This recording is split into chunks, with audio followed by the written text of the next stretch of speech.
Honorable members, prayers. Let us pray. Almighty God, we humbly beseech thee to look with favor upon this Parliament of the Republic of Ghana. Grant that it may perform its high duty as in thy sight. Give divine guidance to the President of the Republic. Endow members of Parliament and ministers of state with discernment and vision, integrity and courage, that through the labors of government, this land and people may be well and truly served, and our good purposes for the common human life be realized in our midst. Amen. O God, grant us a vision of our country, fair as it might be, a country of righteousness, where none shall wrong his neighbor, a country of plenty, where evil and poverty shall be done away with, a country of brotherhood, where all success shall be founded on service and honor shall be given to the deserving, a country of peace, where government shall rest on the will of the people and the love for the common good. Bless the efforts of those who struggle to make this vision a living reality. Inspire and strengthen our people, that they may give time, thought, and sacrifice to speed the day of the coming beauty of Ghana and Africa. Amen.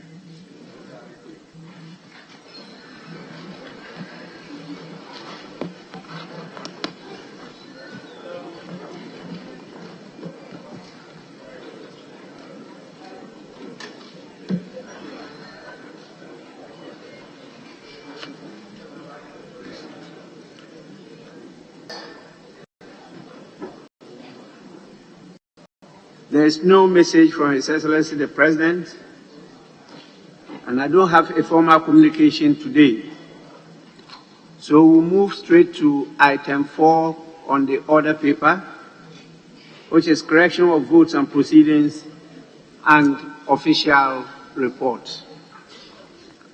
We will start with the correction of votes of proceedings of Wednesday, 13th July 2022. Page 1, page 2, page 3, page 4, page 5, page 6, page 7, page 8, page 9. Yes, Honourable Member. Yeah, thank you very much, Right Honourable Speaker. Right Honourable Speaker, the question at page 9, the last paragraph, item 226, it should read Nation Builders Corps, NAPCO, and not National Builders Corps. It should be Nation Builders Corps. I'm grateful, Mr. Speaker. Table office, kindly take note. Page 10. Yes. Mr. Speaker, please, same correction for item 227, Nation Builders Corps. And at paragraph 11 on the same page, Right Honourable Speaker, the penultimate line, Prime Minister of Japan, His Excellency Shinzo Abe, who was assassinated instead of who died on Friday, 8 July 2022. I believe the more accurate rendition should be assassinated. So if we could replace who died with who was assassinated.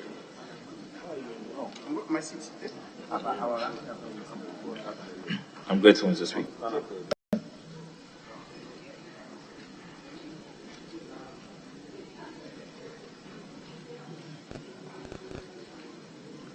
Is it on the same issue?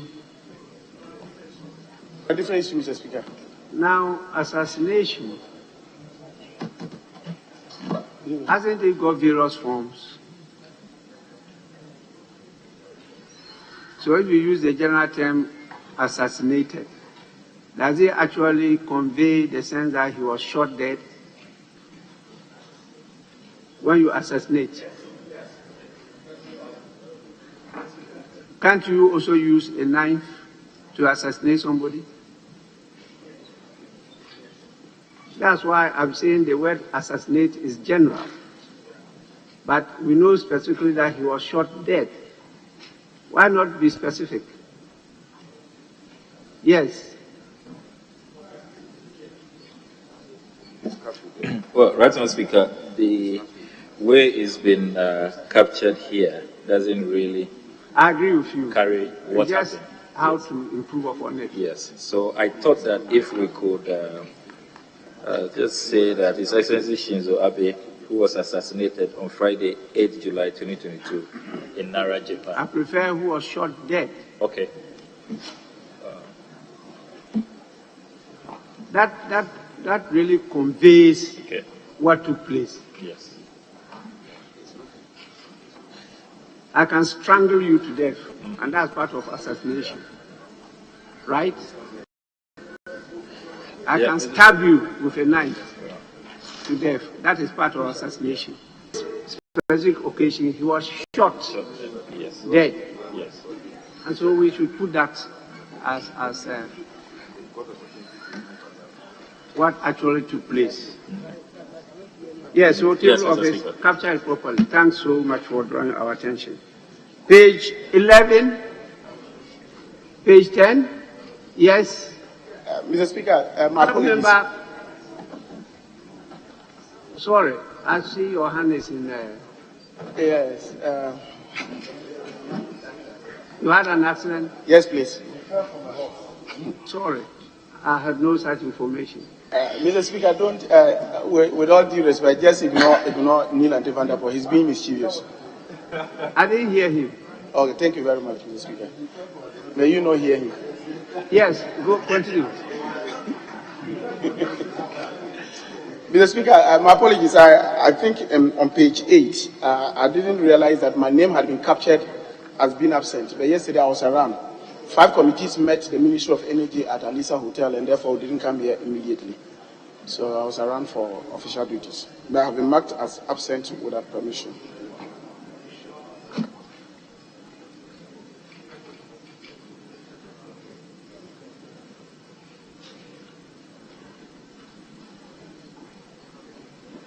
Page 8, number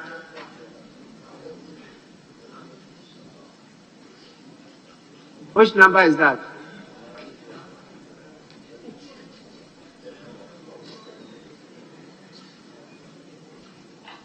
Page 8, is it item 3 that's or number item 7, 4? please.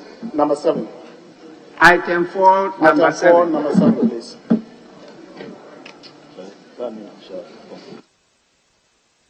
Yes, table office. He says he was present. So please, take note of that. Page 9, page 10, page 11. Yes, page 11. Well, right now, Speaker, item number 13 on page 11, the African Parliamentarians Network Against Corruption Day. It falls on 11th July each year. What we have here is to commemorate Africa Anti-Corruption Day, which falls on 11th July. It's quite an incomplete Yes, rendition. please. We can add each year. 11 July each year. Page 12.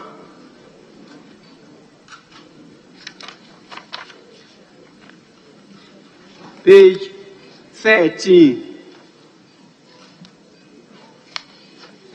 Page 14.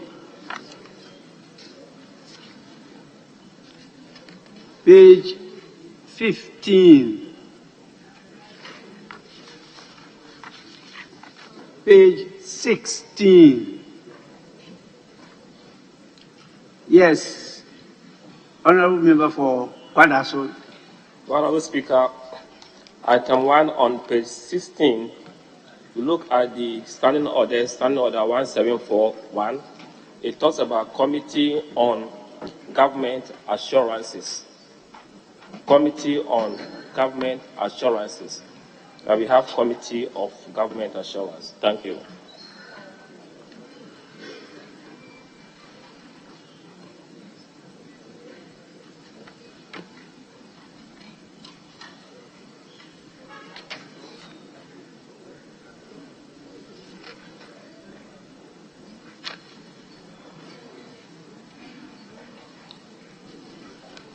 Yes, table of office, capture it properly.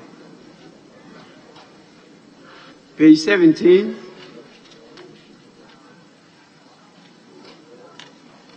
Page 18.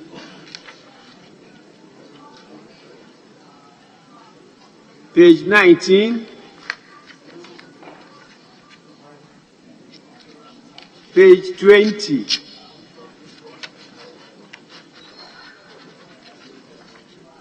Page 21.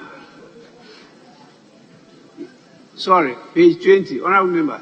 Honorable Speaker, on page 20, Roman numeral XX, Mr. Dominic Edua is Dr. Dominic Edua.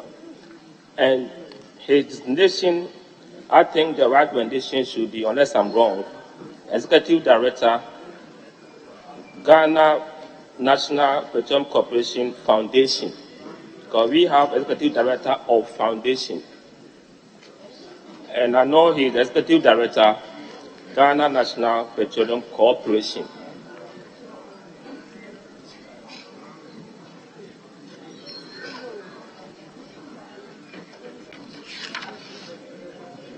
Page 22. Honorable members,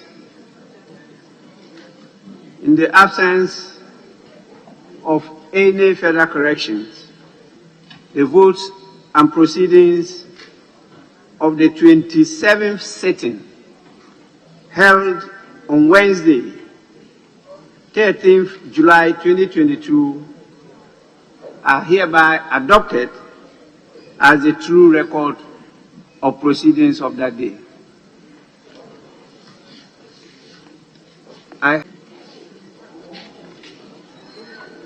Yes. Speaker, Yes.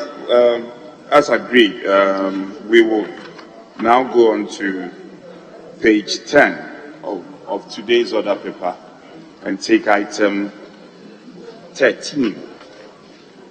And Speaker, I'll seek your leave for it to be done by the Minister for the Interior instead. Speaker, with your leave, your kind leave.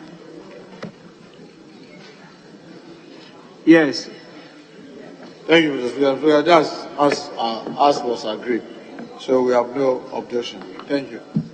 Honorable members, at the commencement of public business, item 13 at page 10 of the order paper, motion that the fees and charges miscellaneous provisions bill 2022 be now read the third time, to be moved by the Minister for Finance, and from the intervention of the majority Chief Whip, the Minister for Interior will do so for and on behalf of the Minister for Finance. So please, Minister for Interior. Thank you, Right Honourable Speaker. I just thought when you move the motion together and say I agree, but thank you for the opportunity. Right Honourable Speaker, I move that the fees and charges miscellaneous provisions bill 2022 be now read the third time. Thank you.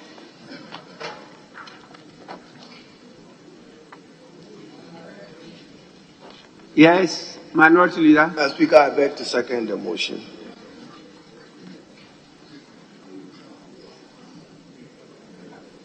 Honorable members, the motion for the third reading of the bill has been moved and seconded. It is now for the consideration of the House.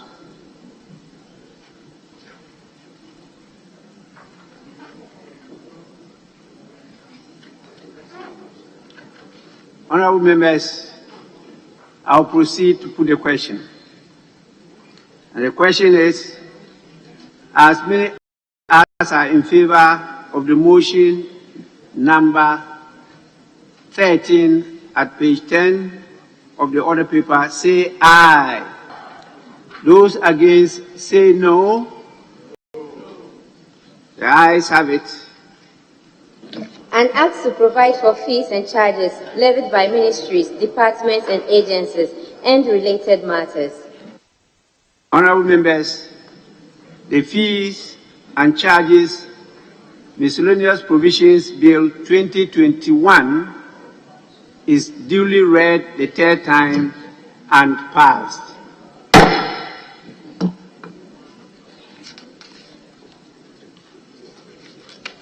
Yes, Majority Chief Whip. Speaker, with respect, as was agreed, I guess we can now break into Committee of the Whole and proceed from there. I thank you, Speaker. Honorable members, I was briefed that the House directed that the National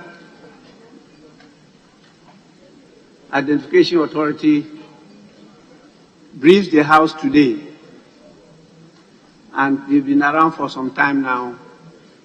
The House wants to constitute itself into a committee of the whole, not closed sitting, committee of the whole.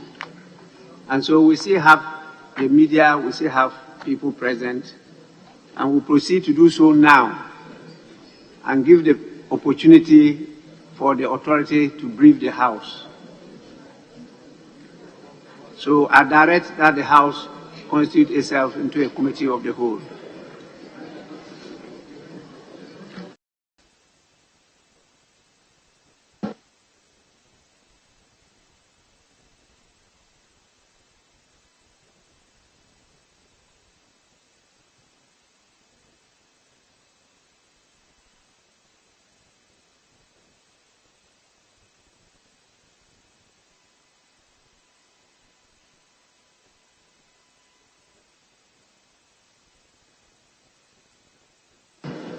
Yes, honorable members, the first deputy speaker will take the chair whilst I go to attend to some other urgent business.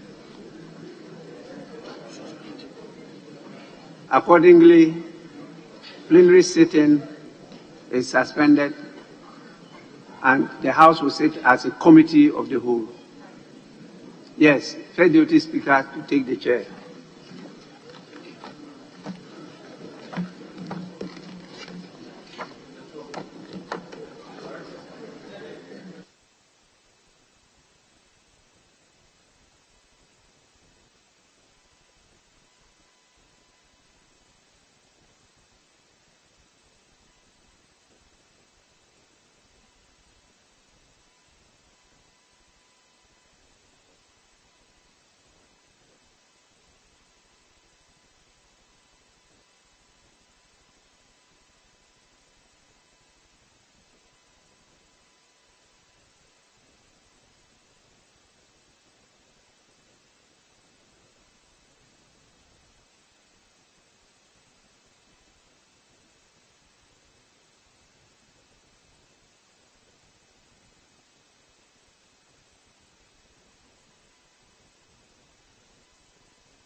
Yes, leader.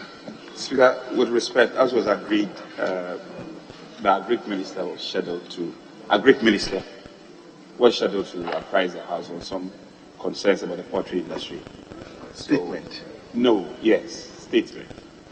So if we may, Speaker. Yes. Honorable members, let me invite you to item 6. Item 6, statements. And I'll invite the Minister for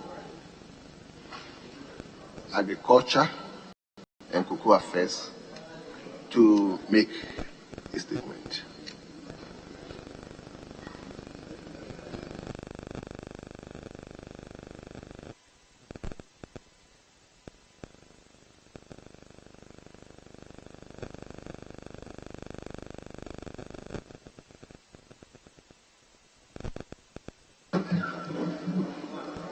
Thank you, Mr. Speaker, for allowing me to make this statement to this august House.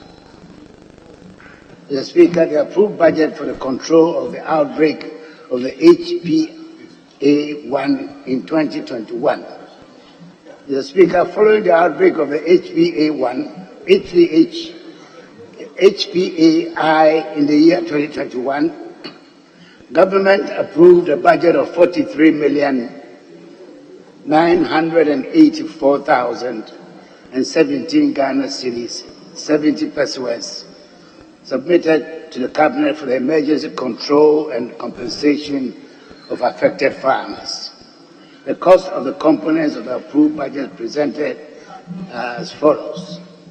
There are 10 items that is in the form of a table covering procurement of vehicles, 14 million, to public awareness creation, 504,000, active disease surveillance, 832,000, capacity building as training, 320,000, stamping out decontamination and disposal materials, 1.94 million Ghana cedis, compensation to farmers 17.027 million, projected carrying 6.3 million, outstanding compensation 1.99 nearly 2 million, and communication plan 1 million.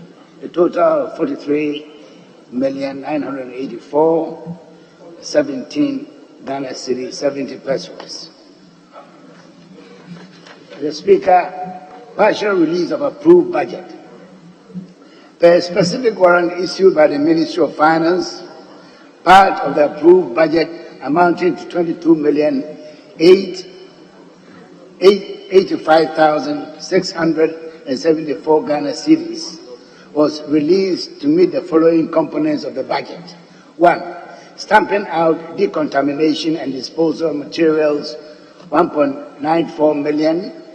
2. Compensation to farmers, 15.11 million. 3. Outstanding compensation for 2015 and 2016 outbreaks, nearly just below 2 million Ghana cedis, and communication plan 1.03 million, bringing it to the total of 20,085,674 Ghana cedis. 3. Status of compensation to affected farmers. Mr. Speaker, thus far, the Ministry has paid a total compensation of 15,630,913 Ghana cedis, 35 pesos, to 114 poultry farmers in 6 regions of the country affected by the HPAI. The details are as follows. Greater Accra, 53 farmers received 2.8 million. Central Region, 19 farmers received 1.76 million. Volta Region, 8 farmers received 1.156 million cedis. Ashanti Region, 23 farmers received 9 million, and just above that, Western Region, 6 farmers received 740,000 cedis, and Eastern Region, 5 farmers received 98,000 620, bringing the total to 15,630,913 cities and 35 pesos. Mr. Speaker, the records at the ministry indicate that a total of 554,638 birds, that's over 500,000 birds, and 131 poultry farms were affected between the period of July to December 2021. The compensation package also covered quantity of feed affected and the number of crates destroyed. Payment to farmers were based on the approved recommendation of a technical committee put in place by my good self. The compensation paid to farmers was therefore 30 Ghana cedis for matured bird, 20 Ghana cedis for a pullet, 10 cedis for a day-old chick, 80 cedis for a bag of feed, and 10 cedis for a crate of eggs. The compensation of poultry farmers also targets those affected in the 2015, 2016, and the 2018 outbreaks. A total of 36 affected farms valued at 1,940,000 cedis during the stated period will therefore be paid. Claims have been received by the ministry from some of the farmers and are being processed for payment. 4. Mr. Speaker, outstanding funds for HPAI control. With the release of the 20 million cedis represent part of the emergency budget, the outstanding amount expected from the Ministry of Finance for the continuation of the HPAI program is 23,898,333 Ghana cedis and 68 pesos. I should emphasize that the non-release of the total budget has created implementation challenges. Vital components of the budget needed for the strengthening of the institutional capacity of the Veterinary Services Directorates, such as procurement of vehicles, motorbikes, laboratory equipment, and other logistics, were left out, leaving the poultry industry still very much vulnerable to HPAI. Already, there are reports of new cases emerging in some parts of the country, giving cause for serious concern. Mr. Speaker, owing to the rapid spread and ravaging effect of the disease on the poultry industry, the latest reports constitute an urgent call to action. The reality is that the continual delay in the release of the outstanding funds of 23,898,333 Ghana cedis to sustain the HPI control program could be very costly to the country. Hopes of revamping the poultry sector from the current undesirable state will diminish, and with it, the strategic benefits that would accrue to the country in the short, medium to long term. Indeed, Mr. Speaker, as one of the highly prioritized value chains targeted for modernization and transformation of Ghana's agriculture, the poultry industry deserves all the support to build the needed resilience and competitiveness towards the fulfillment of the Ghana Beyond 8. 5. Mr. Speaker, compensation of workers of the Veterinary Services Directorate involved in the 2021 control program. In the wake of the latest outbreak of the HPAI in the country, the Veterinary Services Directorate deployed a technical staff in all 11 regions affected by the disease. This was a necessary response to control the rapid spread of the disease, using, among others, biosecurity measures on affected poultry farms across the country.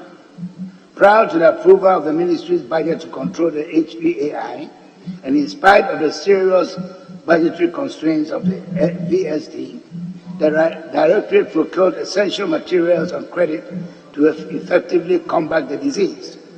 The materials included disinfectants, rented excavators for burial of the destroyed birds, protective clothing, equipment, nose masks, etc. The field materials enabled the officers to cover substantial grounds and work overtime in the quest to protect the country's poultry industry. As I report, Mr. Speaker, I can confirm that a total of 303,300 Ghana cedis has been submitted for payment by the technical officers to cover the operation costs associated with their services. The cost items submitted include daily sustenance allowance, fuel excavation of pits for burial of destroyed birds, and printing costs of field reports, among others. The ministry deems the claims of the field officers to be valid and has accordingly referred the relevant documentation to the internal audit unit for advice. As the cost center primarily responsible for paying such claims, the VSD is currently constrained in terms of budgetary resources to immediately make good its obligation. Consequently, the management of the ministry has taken up the issue and is exploring the possibility of accommodating the claims in the emergency budget funds approved by Cabinet. This will be given urgent attention. The breakdown of the total amount on regional basis is as follows. Out of the 303,300 cities, covering 222 staff, the breakdown is Greater Accra 82 staff, Central Region 20, Ashanti 26, Volta 29, Eastern 18 staff, members of staff, Western Region 12, Bono 15, Bono East 9, Upper West 6, Upper East 16, and North East Region 9 members of staff. In conclusion, Mr. Speaker, the technical staff of the Veterinary Services Directorate and all other relevant officers in the ministry deserve commendation for bringing the HPAI under control with very limited capacity and resources. It is my passionate appeal to the August House to put in a word to fast-track the release of the outstanding amounts of 23,898,333 cedis for the urgent continuation of the program. This is important if VSD is to carry out its mandate in a proactive rather than a reactive manner in combating disease outbreaks in the animal sector.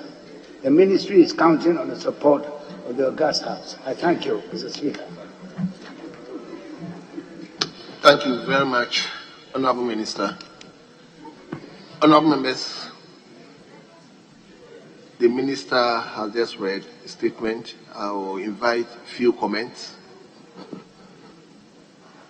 Yes, Honorable Ranking for Agriculture. Thank you very much, Mr. Speaker, for the opportunity to comment on the statement made by the Honorable Minister for Food, Agriculture and Cocoa Affairs.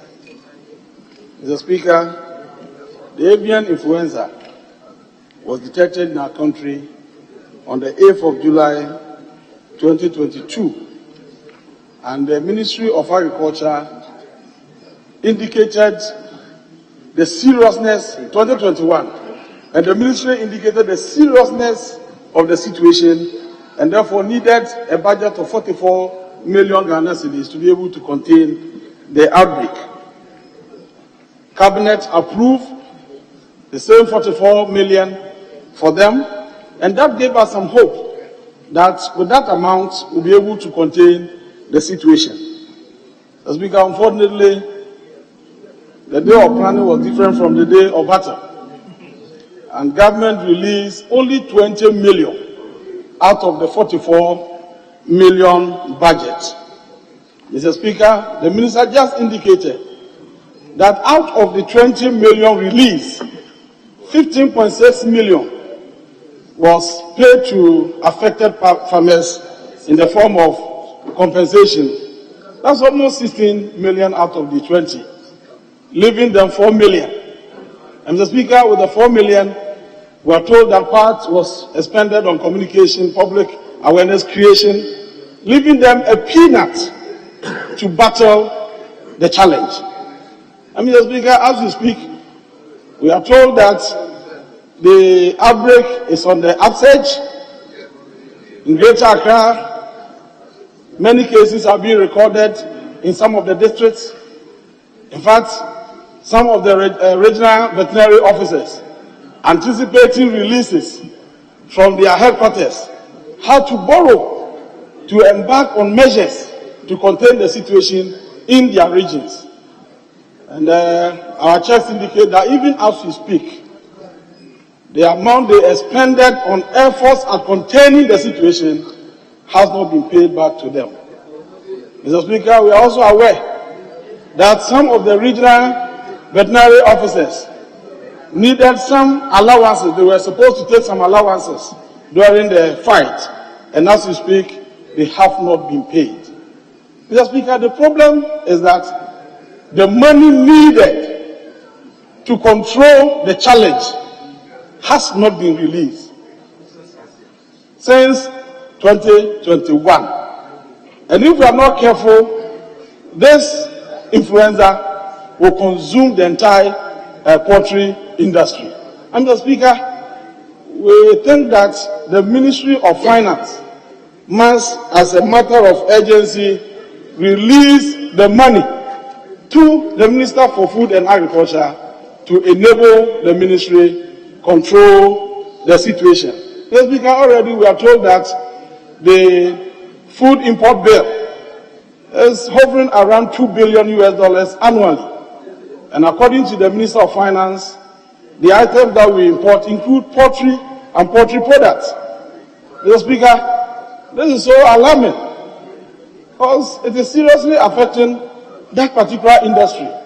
Already, the industry was battling with lack of feed for the poultry, and some of them had to even collapse their businesses. The poultry industry, the executives had to come and engage the committee, put before us the challenges confronting them, even before the emergence of this influenza. Mr. Speaker, it's an industry that employs a lot of people, and it is part of the problem leading to rising unemployment in our country. And I think that government must take this matter seriously and not only promise to release resources, but must commit resources into this serious challenge. Mr. Speaker, as of February 2022, specifically on 25th February 2022, we were told that the influenza has consumed more than 800,000 birds in our country. This is a serious disaster. Mr. Speaker, it has never happened at this scale. We haven't seen this kind of, situation before. And everybody knows that Ghana had to expend so much. We spent close to $500 million on the importation, 500 million Ghana cedis on the importation of poultry into this country.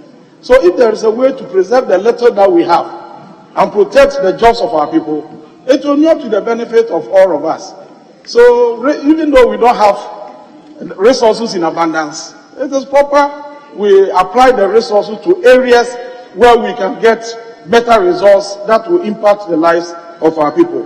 Mr. Speaker, on this note, I associate with the Minister and urge the House, all of us, to speak with one voice, to mount pressure on the Minister of Finance to take this matter seriously and with immediate effect release money to enable Dr. Owusu-Afriya Koto combat the challenge confronting that particular industry. Mr. Speaker, the Honorable Minister is seriously going around, he's a presidential hopeful. And this thing can seriously affect him. If we are not careful, people may think that the presidential hopeful is unable to fight the menace. But it's not his problem.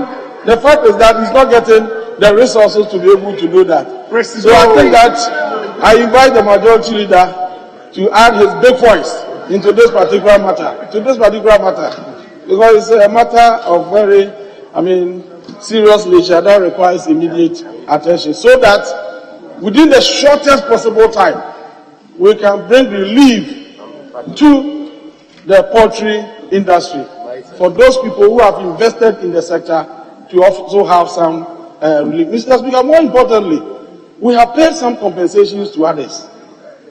Those who suffered the previous years, they have been paid. What about those who are currently suffering?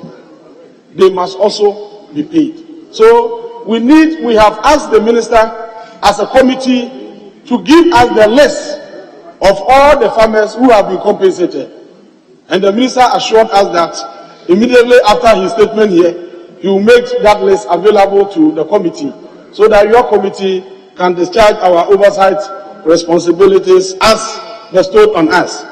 And then also, Mr. Speaker, we also ask the minister to also let us know, looking at the current economic situation and the fact that prices of everything, is going up. We need to know how much the minister will need, as we speak today, to be able to deal with the situation. Because even if the 44, the remaining 24 is provided, we think that looking at the rising cost of things, that will not be able to solve the problem.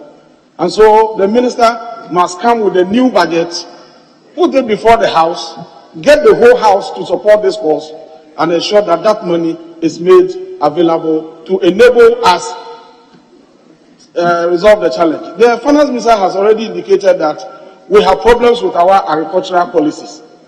In fact, he was lamenting over the huge import bill, and he said we are having challenges with our agricultural policies, and there's the need for us to relook at agriculture. Because you cannot just look at agriculture with your eyes. You must invest in agriculture, monitor the process before you can make the impact. It is the investment that we are lacking. On this note, Mr. Speaker, I thank you for the opportunity.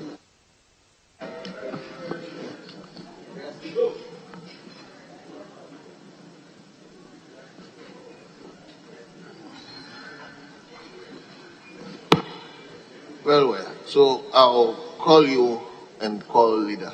So, honorable member for Kita, Thank you very much, Mr. Speaker. Thank you very much for giving me this opportunity. Mr. Speaker, the issue at hand is very critical. Because in terms of disease control, disease prevention and control, surveillance and prevention is very critical. And as I want to fully associate myself with the statement ably made by the Agri Minister, this 44 million Ghana cedis was budgeted and then only 20 million was released. This one is only for compensation as well as some of the fuel works. But one aspect that is very critical when we need money as we speak is that as component of that budget, surveillance is part of that budget, disease prevention is part of that budget, as well as retooling of the lab and equipment is very critical. Because this outbreak of avian influenza is spreading. You may not know what kind of other genotypes are coming. We don't know which variations are coming. And the lab needs to do their work. And they need essential equipment to do this work. And here we are, the Minister of Finance refusal to release money for agri sector, for agri ministry. It's a sabotage.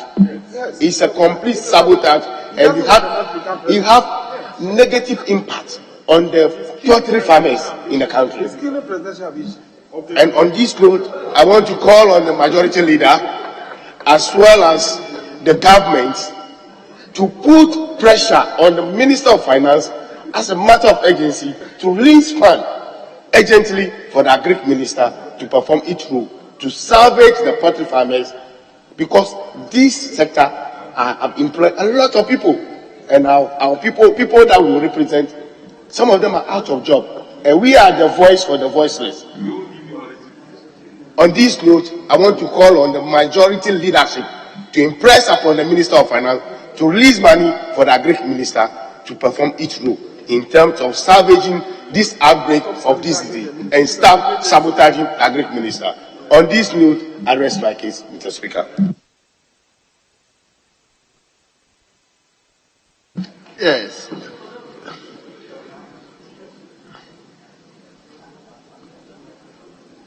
Speaker, I think it's right for me to commend the minister. long time we've been lamenting about this issue, and the minister has come to apprise us of developments in that sector. I want to commend the minister. This epidemic has had a huge toll on the sector. That cannot be gainsaid, so it is known. However, I'm in support of my colleague calling on the Finance Ministry, especially the ranking member's statement, calling the Finance Ministry to make more budgetary support to the sector. But it's also important for us to get things right. It's not the only sector facing challenges. So for people to read meanings and say that the minister is being sabotaged is out of place. And we have a challenge. Let's speak to that challenge. Let's not digress. The minister is one of the loved ministers by this government. You should know this. Stop prevaricating and digressing. But fact be told, the compensation payment, as I'm told, and as the minister spoke to and related to it rightly, the payment of the compensation went way back to 2015. 2015. I see the ranking member, my good friend who's wishing to become flag bearer one day, staring. Payment started way back 2015. And the least you can do is to commend the minister. Amid all these global challenges, he did not say that, okay, let me limit myself to this year. He went way back to 2015. See, Eric, I see you nodding now. That is the fact. And we must commend the minister. And yeah, so it is also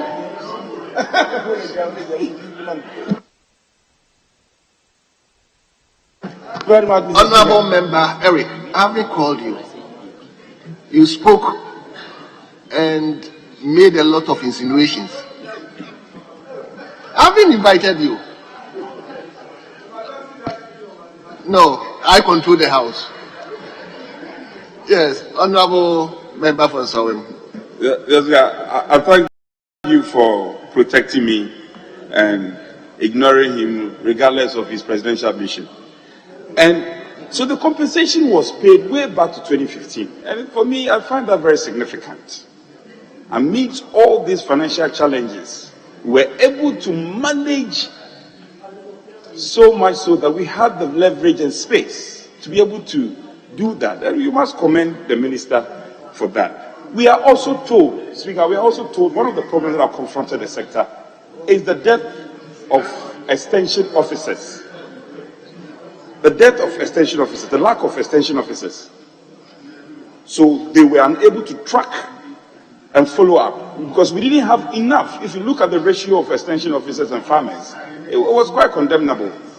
So, and I'm told that there is a retooling exercise rolled out by the respected minister to retool the sector, get more extension officers. So it's work in progress, and we should all support. Another challenge I think minister may have to revert his mind to is the concerns about availability of feed, which, even though it's a global challenge, you've been able to, if you are able to pay compensation way back to 2015, minister, I'm sure you'll be able to do some magic for us. Try and manage the sector so well so that we can get some support to make feed available to the poultry farmers. This has been the consistent complaint from our poultry farmers, the availability of feed. Availability of feed is a concern, and the price of it.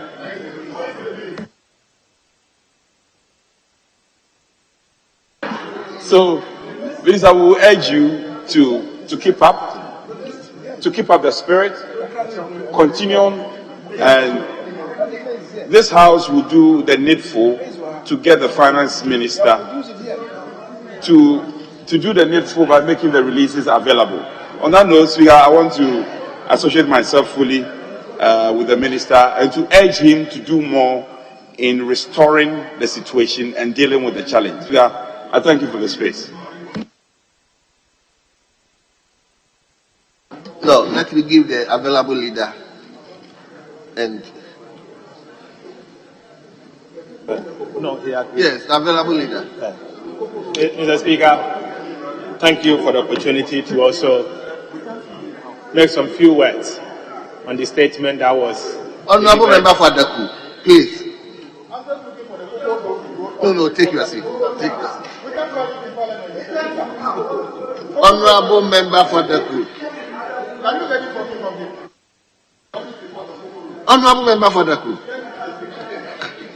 Yes, Honorable, let's hear you. Thank you, Mr. Speaker. Mr. Speaker, thank you for the opportunity to make some contribution to the statement delivered by the Honorable Minister for Food and Agriculture and the aspiring presidential candidate for aspirant for the MPP. Mr. Speaker, he's aspiring to be a president. He's aspiring to be a president. Mr. Speaker, it is important to note that poultry is something that should not only be seen as food, but very economic. Mr. Speaker, sadly, it looks as if, as a country, over the period, we have misplaced priorities. Mr. Speaker, I say this because a country that cannot feed itself certainly has a problem. We live in a country where we spend $100 million equivalent to import poultry for our own consumption. Mr. Speaker, it is not acceptable. Mr. Speaker, no wonder we are depleting our foreign exchange daily.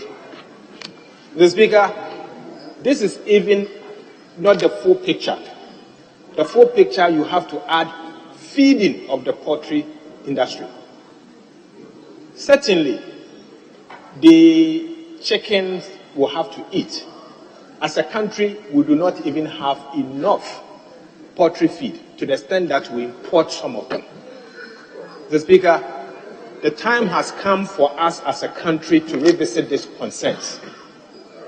The time has come. If we cannot take care of influenza, then it's certainly we are not ready to deal with the poultry issues. We are not ready.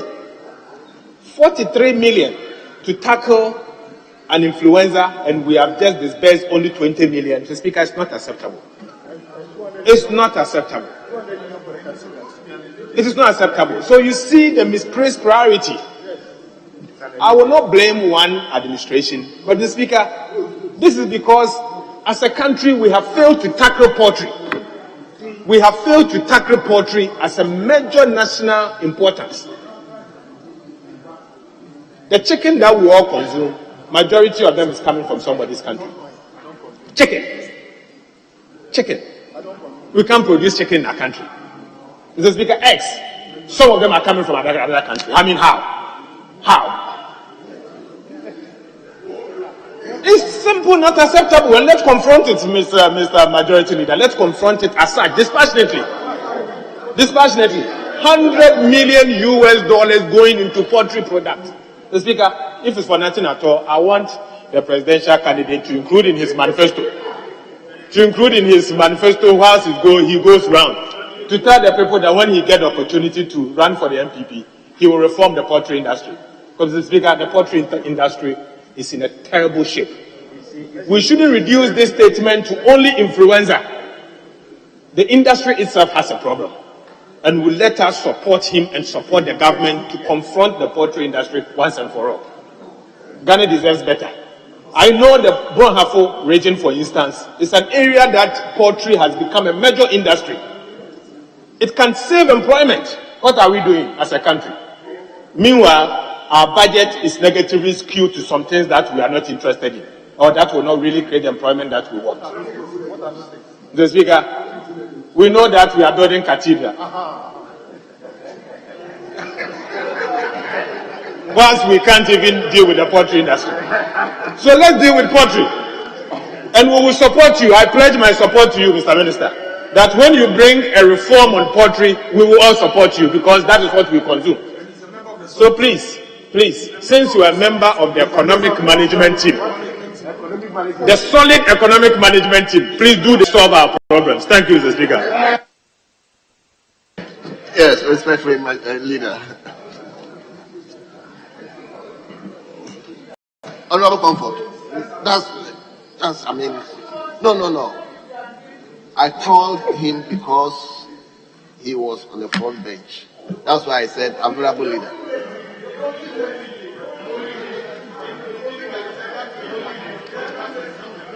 Oh, already, if majority leader has already yielded, then Mr. Speaker, I've not yielded. I was appealing to you. I was appealing to you that you grant her space. If you say I'm yielding to him, it means that I'm sacrificing my slot. I'm not doing that. Very well. I'm only appealing that you give her a slot. Very well. Yes, Honorable Comfort, let's hear you.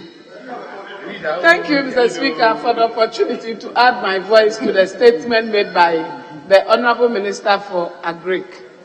Mr. Speaker, at times I get confused as a black person or a black man in African nation. A black woman. A black woman in African nation. Mr. Speaker, what is our agenda? Or where are we going and where are we from? We as a nation, we should know that God put us on a fertile ground. Yes. And this fertile ground, God will not come from heaven to tell us that we should focus on agric to make us or send us to wherever we want to go. But we have abandoned it and we don't focus on it. The fertile ground now, go and look at what is happening there. We don't even know the demarcations where to put structures and where to live for farming, and we have messed up ourselves, and all we know is to import and bring to our people to consume. Every day, people who consume chicken in Ghana here, you can imagine, Mr. Speaker, enter the market and see what is happening there. We have the land, we have the people. A lot of them are into this agric, but we don't invest in them. We channel the energy through unnecessary things that will not bring us any benefit. And we are all crying. The economy is broken. We have to fix it. How do we fix it? Let's start with agric. If we choose our things well and we channel our resources to agric, Agra alone can feed the whole Ghana, and they will import anything because we have the water, we have the sea, and we have the land. Even in our coastal line, we can use that line alone from Pute to Futuenya to feed the whole Ghana. But we don't focus and channel the energy there. Mr. Speaker, the minister is looking for money to tackle influenza that has hit the poultry industry. That's what to do. We have to come here to beg before they release the money. Mr. Speaker, this one there at the back is like we don't know what we are about. We shouldn't struggle to get money for him to work. They should release it because he will need it to work for us. The farmers are suffering. The farmers, they can't even buy what do they call it, fertilizer this year for their farming. And if you are a rural MP, the cost that will be coming daily for fertilizer, you can't. Mr. Speaker, we should choose our priorities well so that we grow as a country. Malaysia used only palm tree to change the whole place. So what are our targets? What are we using? Mr. Speaker, I thank you for the opportunity, but our leaders, we need to rethink again and make sure we do the right thing. Thank you. Yes. Mr. Speaker, thank you very much for the opportunity to add my voice to the commendation that we've given to the minister for coming here to brief us about the avian flu. Speaker, I think it's important before I commence my own comment to comment on some of the things that some colleagues have stated on the floor. For instance, the second contributor from the other side indicated in a very strong language that the Minister of Finance has refused to pay some amounts requested by the minister, about 44 million. I believe that certainly is a bit outlandish. It's too strong. Now, if you say that the Minister of Finance has refused to pay, it connotes willful intent not to pay. You can't prove that. Please, you cannot prove that. You cannot prove that he has done so willfully. You cannot prove that. This is Parliament. This is Parliament. So if you are saying that the minister has not been able to release the amount, that is acceptable. But to say that the minister has refused, it connotes willful intent, which you cannot prove. Which you cannot prove. And so I'm saying that, please, when we are debating or commenting in Parliament, we should not use such strong language. Because if you are subjected to prove to any acid test, you cannot prove that the minister has done so willfully. This is Parliament. So,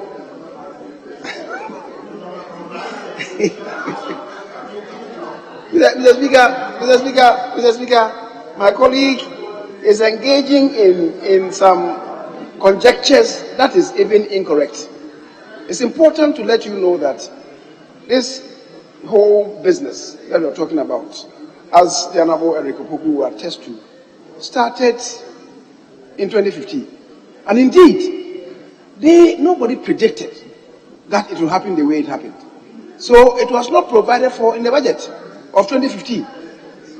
And then 2016, it repeated itself, because getting to the end of 2015, it appeared it was petering out. So there was some, should I say, maybe some complacency. We all thought that it was leaving us. In 2016, it came back. The figure that you quote, the 800,000 that you quote, he himself knows that it includes the chicken that perished 2015-2016 down the line. No, please check the records. Eric, please check the record. It begins from 2015. That is not to justify it anyway. I'm not justifying, even if 200,000 have died in addition. It's not justifiable. But we must not make any statement to make it appear as if, it's just a recent phenomenon. That is incorrect. But having said so, Mr. Speaker, I think my colleague, the Honorable Doyo, was talking about the fact that as a nation, we're not getting our priorities right. I agree with her in substance. The reason is this, that, Mr. Speaker, the Constitution provides for us in Article 36, that is 36(2)b, that the state shall in particular take all the necessary steps to establish a sound and healthy economy whose underlying principles shall include B, affording ample opportunity for individual initiative and creativity in economic activities and fostering an enabling environment for a pronounced role of the private sector in the economy. Poultry farming is basically private sector enterprise. We should provide the enabling environment for them. Mr. Speaker, so if these things will catch us unprepared, it means there's a deficit in our own performance. Mr. Speaker, again, I refer to the same Article 36(2)d, which provides that the state shall in particular take all necessary steps to establish a sound and healthy economy whose underlying principles shall include, D says, undertaking even and balanced development of all regions and every part of each region in Ghana, and in particular improving the conditions of life in the rural areas and generally redressing any imbalance in development between the rural and the urban areas. The Speaker, again, poultry industry reinforces this, Article 36(2)d, because it spreads out to the various regions, to the various districts, and that indeed should be our priority to ensure that they flourish. They offer employment to our people, quite apart from the meat, the eggs. Every morning, get to every lorry station or vehicle terminus, and we see what happens there. people selling boiled eggs. How many of them are doing that? Is offering employment to them. Those of them are the farms, the farm hands. Mr. Speaker, so I cannot really tell offhand, maybe the minister will help me, the employment, the direct employment that the poultry industry offers our teeming youth, and the indirect ones. Mr. Speaker, so it's not anything that we should be toying with. The Constitution again provides in unequivocal language that the state shall take appropriate measures to promote the development of agriculture and industry. Why the emphasis on agriculture and industry? It tells the importance, the centrality of the role that agriculture plays in the economy. And that is why I said I agree with the Honorable Comfort Doyle that we should determine for ourselves the nexus of our own development agenda.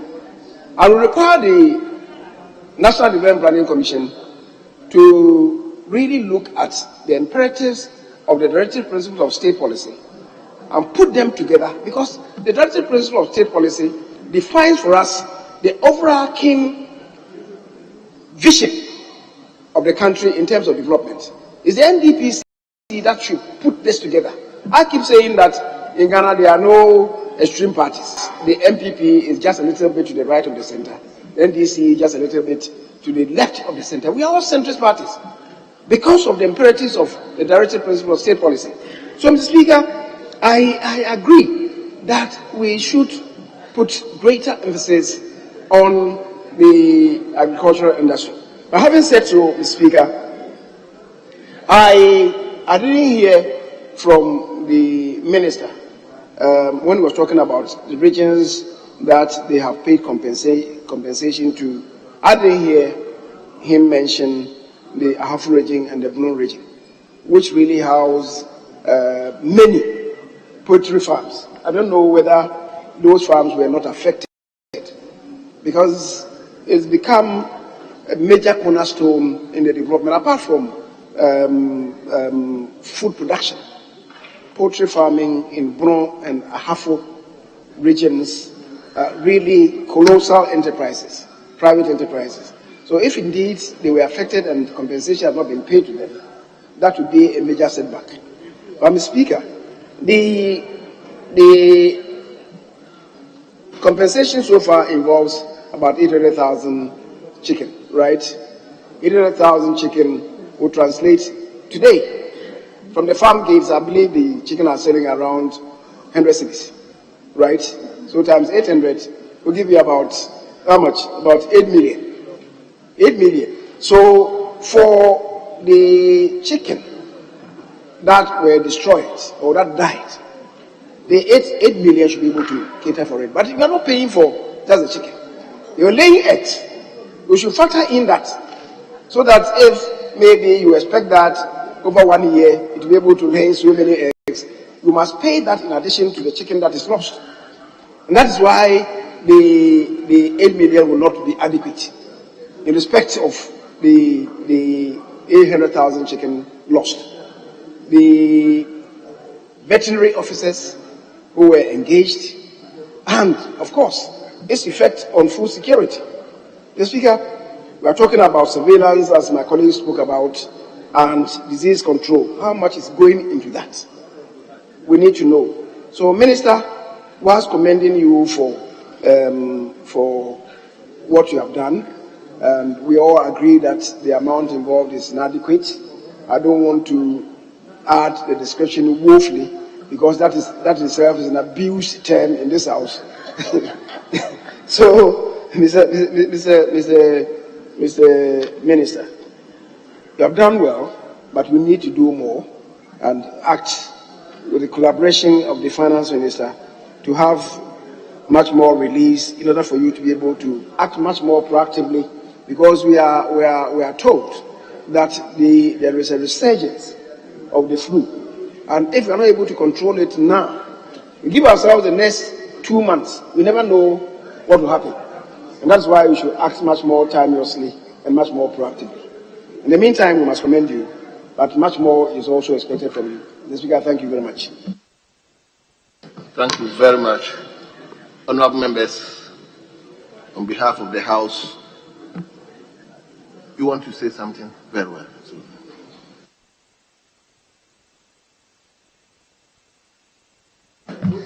Thank you, Mr. Speaker. I've listened attentively to all the interventions in response to the statement I've made. First of all, the leader is asking that the fact that Bono region and Hafo region were not included in the list of recipients of the funds. The fact of the matter is the DVS, that's the Veterinary Directorate, did very, very well to prevent the spread of the disease to the Bono region. As you know, Domahinko is I call it the poultry capital of Ghana. That is the center of poultry activity. And it was important that the veterinary technicians and doctors fought tooth and nail to make sure the disease didn't reach there, and they succeeded. So as of 31st of December, there had not been any incidents of this 2021, as at the end of last year. There had not been any incidents of the disease in the Bono region. In fact, I just came from there 3 weeks ago, met about 150 farmers to discuss the state of the industry and so on. And it's very clear from the reports we have been getting from our own people on the ground in the region and in the districts that it hadn't spread there. So in answer to the question of the leader, there was no need for compensation because the disease did not reach there, thanks to the professional efforts of the Veterinary Services Division. Mr. Speaker, I think that the picture being painted by our friends opposite is one of alarm. And in fact, the word alarm crossed the lips of the Honorable Poku, and I heard it very loud and clear. It was dropping from his mouth, the word alarm. And I can assure this House, this august House, that there is no danger of any massive intervention, evilish or devilish, to destroy the poultry industry through the outbreak of influenza. In fact, the implication being drawn that there is some kind of refusal by the Minister of Finance to finance the rest of the program is totally misconstrued. The Minister of Finance is one of the closest colleagues of mine that I work with in this government. We are in the economic management team together. We are in the cabinet committee on the economy together. We are in cabinet together, and we are always in touch with each other, discussing the affairs of agriculture of this country. So there is an ongoing process by which we make sure that the financing actually comes in that respect. So I would say that to give the impression that somebody is sitting there refusing to release money consciously is totally misconstrued. So I want to assure this House, I want to assure this House that there is every goodwill on the part of this government of Akufo-Addo to make sure that the poultry industry grows and grows well. The Speaker, I would like to remind them, I was a ranking member for 8 years on the other side, and I knew the performance of the NDC government when it comes to these matters. So they shouldn't give the impression that in their time everything was glorious, and that otherwise, 2015, 2016, I was on the committee which was disbursing these monies to the farmers. We couldn't, after all the effort, couldn't get money from the government to complete the disbursement of those who are affected. So in that respect, we should be commended for making sure that we complete the day has started and couldn't finish by paying farmers in 2015 and 2016. And I think that we have to be commended for that instead of being condemned by that. Mr. Speaker, there's another area that you mentioned that I want to correct, because this is a house of records. the House of Records says that whatever any member of this House says on this floor is captured in the Hansard. The impression given that poultry farmers are not getting feed because there's shortage of feed is not correct. It is the cost. It is the cost. Let me explain. I have sat down with the poultry farmers in Domahinkro 3 weeks ago, and I'm saying yes, that's a poultry capital. And Mr. Speaker, what transpired after 3 hours of a meeting with the poultry farmers is very clear. It is not a question of the availability of feed or maize or soya. It is the price. The cost of these items have gone up, have doubled from last year, and the banking sector, which is supposed to be supporting the poultry farmers in increasing, topping up their working capital because of the increase in price, the commercial banks are not supporting the poultry farmers, and that is why they've had to cut back on the heads of poultry that they have, because their working capital no longer supports the quantity of feed that the farmers need to sustain the number of poultry heads that they are continuing. So, Mr. Speaker, I want to also make it very clear that there is enough food in Ghana. When we went to the 5 forest regions in this country 3 weeks ago, it was very clear that we have more than enough maize, even at the end of the season. 27,000, we counted 27,000 metric tons of maize in 9 markets in Bono East and Ashanti regions.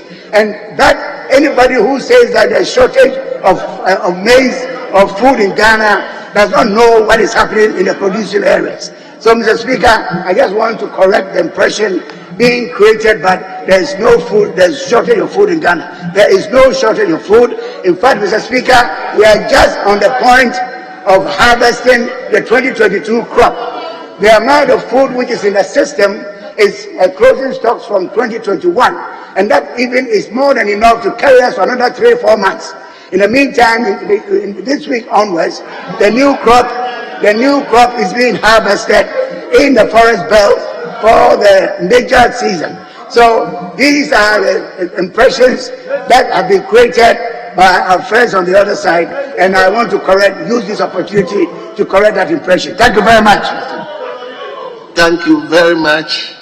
Honorable members, on behalf of the House, let me thank the Honorable Minister for Agriculture and Cocoa Affairs for coming to the House to brief the House and by extension the nation on the outbreak of influenza in our poultry industry. Honorable Minister, we thank you and you are hereby discharged.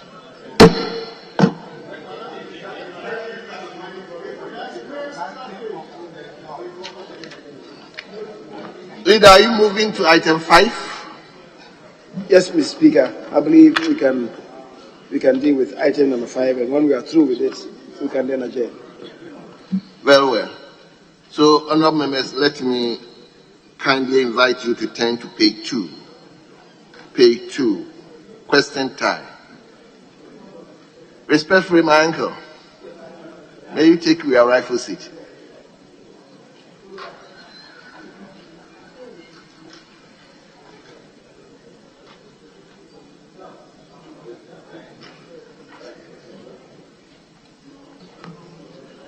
The first question, as the minister proceeds to his rightful seat, is in the name of a member for Agoteme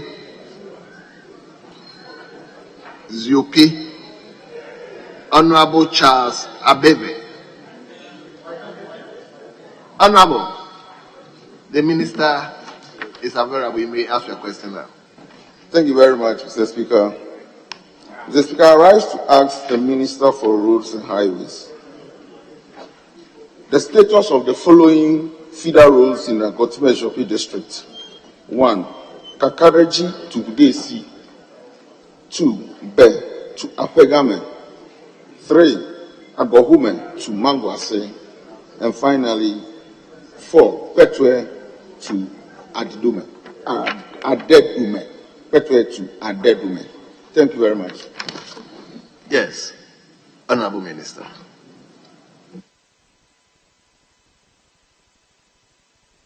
That's all. Thank you, Mr. Speaker.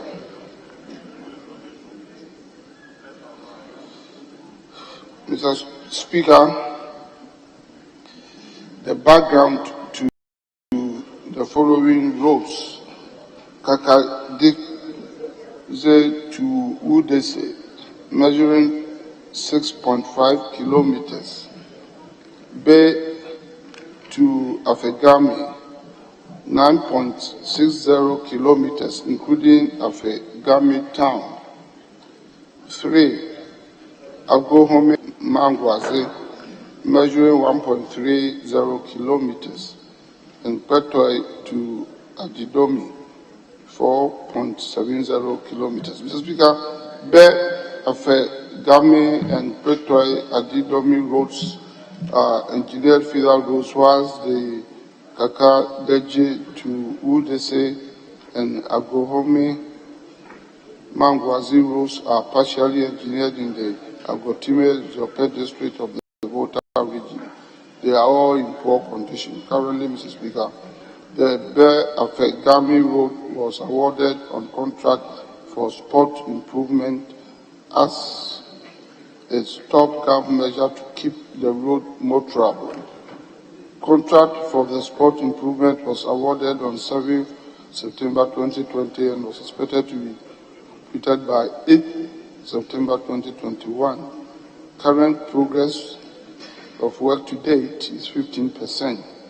Mr. Speaker, there are no ongoing programs on the Petoi Adidomi, Kaka Jibe Udese, and Agohome Mangwazi roads. The future program for these roads, Mr. Speaker, is that engineering studies will be conducted on the 3 other roads to determine the appropriate intervention by the end of the 4th quarter of 2022 for consideration under the 2023 budget. I thank you, Mr. Speaker. Honorable members, after going through all the 10 questions that are earmarked for the minister, incidentally, all the questions are constituency specifics, and therefore we will not give anybody other than the owner of the question any supplementary question.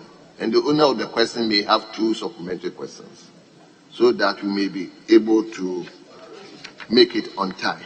So 2 supplementary questions. So, Honorable Member for Agoteme, may you ask your first supplementary question.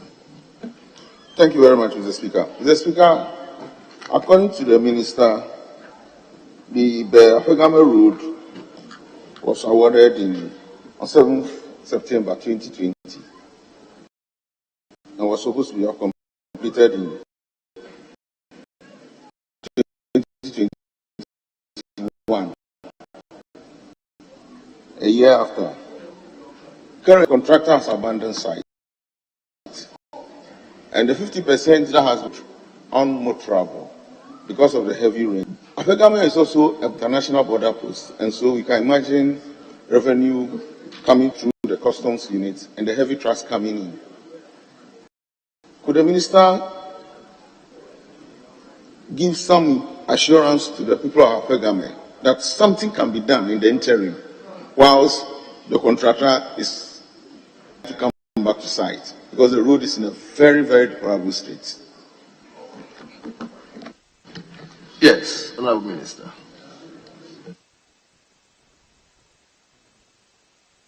Thank you, Mr. Speaker.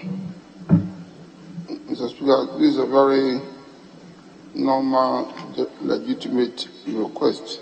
Anytime we have such terrible roads around the country, and work has not started on, we immediately put them under our ongoing routine maintenance program.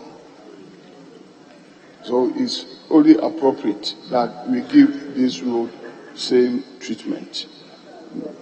But like I always ask my colleagues to help me, to assist me, but there are many of such roads all over throughout the country. So you must also assist me so that we work together, to improve on the condition of the road, at least to make it more travel until such time that we are able to fix, more capable contractor to work on it. So I can give you that assurance. I thank you. Yes, Honorable, your last question. Thank you very much. Thank you very much, Mr. Speaker. I want to thank the Minister very much for this recommendation. And I'll ask, instead of a second question, I also recommend same for the other 3 roads. In fact, these are the food baskets of the district. And so it's affecting the cost of transporting items to the main market centers. And so if you can add it to some reshaping of these roads after the rains, it will go a long way to help the road be more travel and access to the markets. Thank you very much, Mr. Speaker. Very well. We turn to question 768. 768. And the question stands in the name of a member for New Adbiase, Honorable Abdul Salam Adams. Thank you very much, Mr. Speaker. Mr. Speaker, Honorable Abdul Adams is unavoidably absent and has asked me to seek your leave to ask the question on his behalf. Well, leave granted. Let's hear you. Thank you, Mr. Speaker. Mr. Speaker, I rise to ask the Minister for Roads and Highways when constructions of the new Edubiasi town roads will commence. Thank you. Yes, Honorable Minister.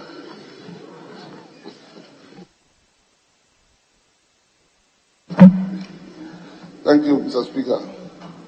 Mr. Speaker, the new Edubiasi is located in the southeastern part of the Ashanti region and is the administrative capital of the Adansi Sub-District. The contract was awarded for the rehabilitation of selected roads in New Edubiasi in 2015 by Kokobo. This contract delivered 4 kilometers of selected roads and was completed in May 2016. However, Mr. Speaker, there are still many road links in the town that need rehabilitation to enhance accessibility and to improve mobility. Mr. Speaker, currently, in view of the above, 3 contracts were signed on 3rd March 2022 to rehabilitate a total of 12.35 kilometers of town roads in New Edubiasi. Details of the contract, Mr. Speaker, are as follows. 1. Rehabilitation of New Edubiasi town roads phase 1, measuring 4.7 kilometers. 2. Rehabilitation of same as phase 2, measuring 4 kilometers. And 3. Rehabilitation of same New Edubiasi roads phase 3, measuring 3.65 kilometers. Mr. Speaker, the scope of works of the above projects include construction of U-drains, pad covers, sub-base, base, primer seal, and road line markings and signs. The contracts commenced on 4th May 2022 for completion by 3rd November 2023. The contractors are currently mobilizing to commence the physical works. I thank you, Mr. Speaker. Yes, Honorable Member for Teaching North. Any supplementary question? Only one supplementary question. Let's hear you. Mr. Speaker, respectfully, can the Minister tell us how long it will take for the contractor to mobilize and come on site? Thank you. Yes, Minister.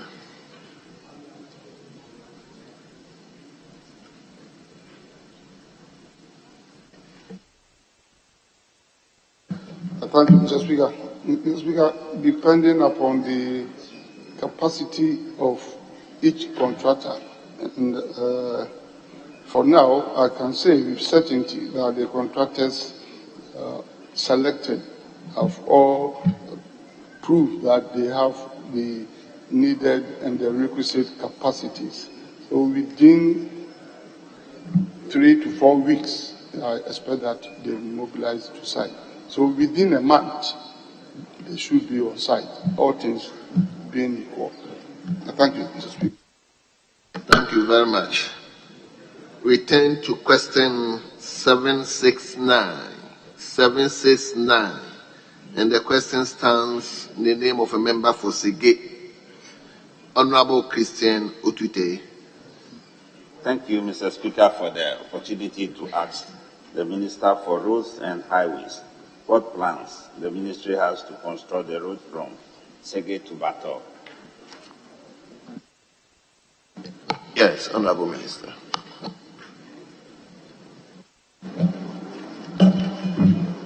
Thank you, Mr. Speaker. Mr. Speaker, the Sege to Bato road forms part of the Regional Road 18, known as R18. The road is bituminous surface dressed and in fair condition. It is 28.1 kilometers long.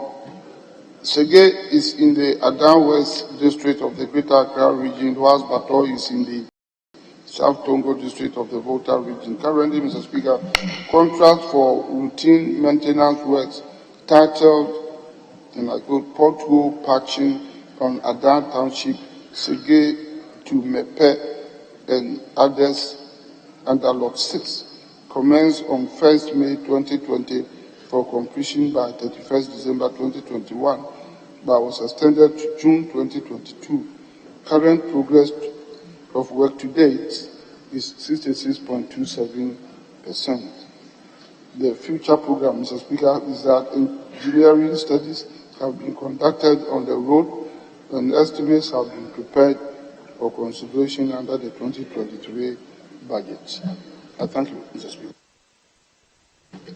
Yes, Honorable Tute. Thank you, Mr. Speaker, for the opportunity to follow up.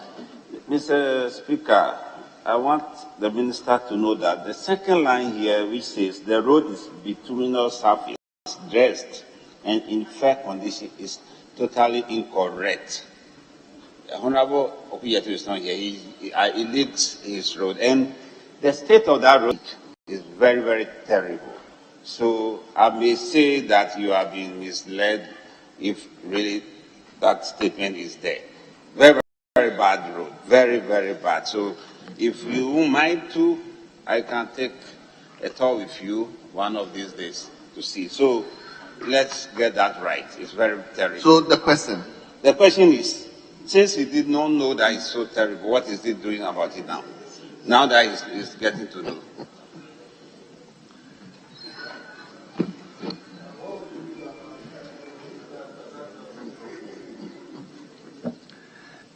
Yes, Honorable Minister. Mr. Speaker, every road lying everywhere has three main technical conditions known as road condition. Road is either good, fair, or poor. And this description is within the competence of technical people. So if we describe road as good or fair or poor, particularly between fair and poor, it does not necessarily mean that the road is, to put it in a layman's language, not bad. So the information here, my honorable colleague has his own opinion about it, but he cannot contest, and it doesn't lie within his competence to contest the technical description of the road. Yes, the road might not be good in your view, and I agree with you, but here the answer given by the technical people, should be seen within the confines of that technical limit. So you may have your own version of it, but don't also create the impression that my technical people do not know what we are talking about. The road is not good, and we must take steps to improve it. But, Mr. Speaker, his view will not take sway over the answer that I've been giving. I thank you. Thank you, Mr. Speaker, for thanking for the same line. Minister says that the road is bituminous surface dressed, which is also not correct. When you take the road, most of the road is gravel road, part of the road. So I don't think I have to also agree about that. But then, in all, I'm just pleading with Minister to see how best we can work on it. Because that road links Sege, Greater Accra to Volta region. There's a Roman Catholic hospital there which serves the people very well. And most often, patients and people who have accidents, which is terrible on the highway, have to be conveyed to Bato. And the nature of the road is really even giving more than poor, but let's take it out, it's poor. So, Minister, that is the fact. It's not even totally between us, as it's stated. Thank you, Mr. Speaker. Mr. Speaker, my honourable colleague is dragging me into areas that I don't want to hold any argument with him. The most important thing is that the road is not in good condition. What do we do to improve it? He said most of the stretch is gravel road. Most. If you say most, it's comparative. It means that once you say most, then what about the rest? The rest are in which state? If you say most are gravel state, then you are saying that part of it, has bituminous cover. So if we say that the road is bituminous covered, dressed, what it means here is that the road was once upon a time tiled, but it has deteriorated. So the fact that it has deteriorated and some parts are now reduced to the gravel state does not mean that the road had not been bituminously covered. What it means is that in order to reinstate the road and to improve it, there must be scarification. So we have to scarify the entire road, which will be made up of both the already tiled road and the gravel to improve the condition of the road. So if the answer says that the road, is bituminously, dressed, is technically correct. So please, my dear colleague, we should know what we are talking about. Thank you, Mr. Yeah, Minister, I think later on what he said was just to make sure the road is, this technicality is, I'm not going to give you the opportunity. It's constituency specific.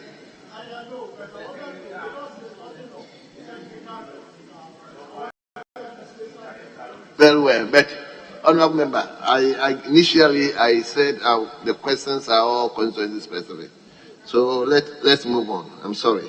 So we move to question 777. Question 777. Honourable Joseph Akwesi and Kransanov. Let's hear you. Thank you, Mr. Speaker. Mr. Speaker, I rise to ask the Minister for Roads and Highways when contractors working on the following roads will go back to site. Busia Town Roads, Busia Romankese, Tanko to Fiema, Wabi to Busia, and Busia Gomri Bonti Rose. Thank you, Mr. Speaker. What is the pronunciation? Is it Businya or Busia?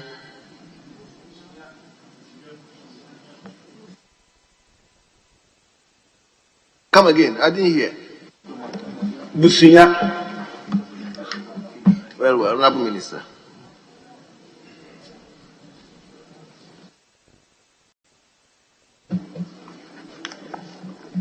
Thank you, Mr. Speaker. Mr. Speaker, I am beginning with Businya Town Roads. Businya is the district capital of the Nkranza North District in the Bono East region. The town is located on the Aseche to Atebubu Road, which is a R047. The trunk road through the town is bituminous surface dressed. However, the town roads are all gravel surfaced and in poor condition. Currently, Mr. Speaker, the Businya town roads have been awarded on contract titled Upgrading of Businya town roads measuring 5.8 kilometers. The project commenced on 22nd July 2020 and was scheduled for completion on 21st July 2021.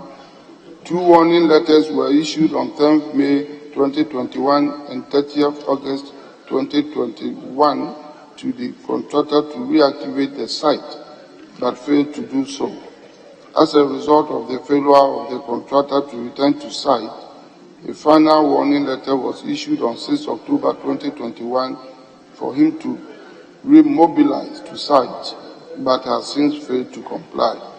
After receiving the final warning letter, the contractor has, however, submitted a request for extension of time, which is currently under review. 2. Businya to Dromankesi Road. Mr. Speaker, this road is 30 kilometers and forms part of the 96-kilometer Aseche Atebubu Road, designated as R047. The first 15 kilometers of this road from Aseche is bituminous surface dressed and in poor condition. The remaining section of the road, that is from kilometer 15 to kilometer, also measuring 15 kilometers, is gravel surface and in fair condition. Mr. Speaker, this section connects Businya to the Dromankesi town in the Nkranza North District of the Bono East region. Currently, this road has been awarded under the contract titled Upgrading of Aseche to Atebubu Road. The project commenced on 10 July 2020 for completion by 2nd July 2022. The contractor is on site and work is ongoing. 3. Tanko to Fiema Road. Mr. Speaker, this is a feeder road and is 10.5 kilometers and located in the Nkranza North District of the Bono East region. It is an engineered gravel road in poor condition. Currently, Mr. Speaker, contract for the upgrading of the road was awarded on 19th August 2016 for completion by 23rd November 2017, which has since elapsed. The contractor abandoned the site after achieving 6% physical progress, which include 8.4 kilometers of clearing, 7.8 kilometers formation, 4,444 meter cube of cutting, and 9,372 meter cube of filling. Mr. Speaker, a warning letter was issued to the contractor to reactivate the site, but no response was received, nor the site reactivated. As a result of the failure to return to site, a final warning letter was issued on 20th July 2020 for him to remobilize to site, but has since failed to comply. Mr. Speaker, the Department of Federal Roads has listed this contract among others which have been earmarked for termination by the end of the third quarter of 2020. 4. Boabin to Busunya Road. This is a feeder road and is 4.2 kilometers and located in the Nkranza North District of the Bono East region. It is an engineered gravel road in poor condition. Mr. Speaker, currently contract for the upgrading of the road was awarded on 19th August 2016 for completion by 23rd November 2017, which has since elapsed. The contractor abandoned works after achieving 14% physical progress. A warning letter was issued to the contractor to reactivate the site, but no response was received nor the site reactivated. As a result of the failure of the contractor to return to site, Mr. Speaker, the final warning letter was issued on 20th July 2020 for him to remobilize to site, but has also failed to comply. The Department of Federal Roads has listed this contract among others which have been earmarked for termination by the end of the third quarter of 2020. 5. The Busunya to Bomere to Bonte Road. This, Mr. Speaker, is a feeder road of length 8 kilometers and located in the Nkranza North District of the Bono East region. It is an engineered gravel road in poor. Currently, Mr. Speaker, contract for the upgrading of the above road was considered at the 2 lots of 4 kilometers each and awarded as upgrading of Businga Inahini Feeder Road Phase 1, covering 4 kilometers, and upgrading of Businga Inahini Feeder Road Phase 2, also covering 4 kilometers between kilometer 4 to kilometer 8. Mr. Speaker, the contracts were awarded on 22nd October 2019 for completion by 2nd September 2021, which has since elapsed. Fiscal progress on both lots is 5%. Mr. Speaker, the contractors have been issued with 2 warning letters. The latest warning letter was issued on 20th August 2021 for the contractors to reactivate site, but have since failed to comply. The Department of Federal Roads has earmarked these projects for termination by the end of third quarter of 2020. I thank you, Mr. Speaker. Thank you very much. Do you have follow-up? I think he has given you elaborate answer. Thank you, Mr. Speaker. Mr. Speaker, may I know from the Minister what steps the Ministry is taking to terminate the contracts and to re-award them to different contractors?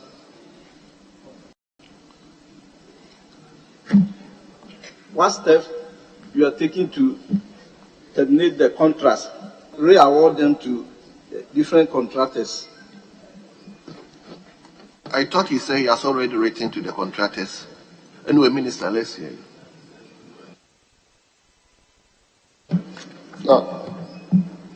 Thank you, Mr. Speaker. Mr. Speaker, in my answer, in each of them, I have given an indication of when the award was made, the commencement dates, and the attitude of the contractors. And none of them could go beyond a reasonable and appreciable percentage of performance.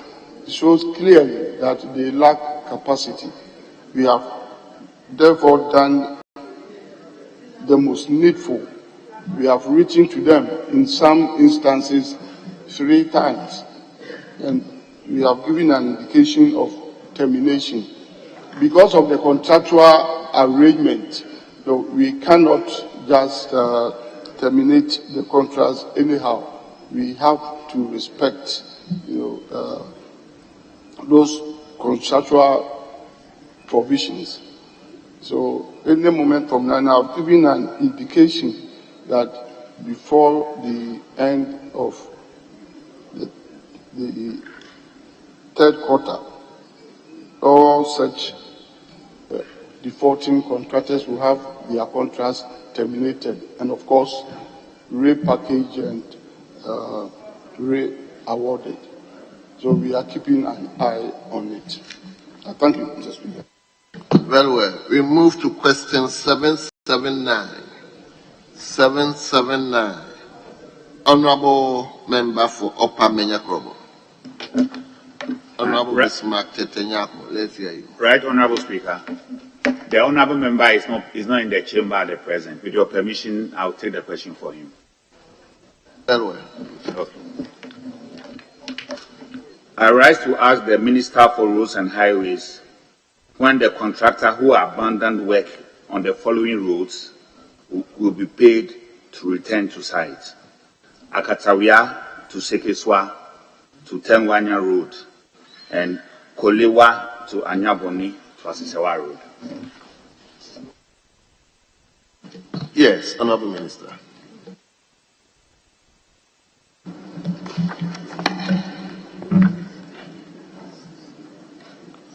I thank you, Mr. Speaker.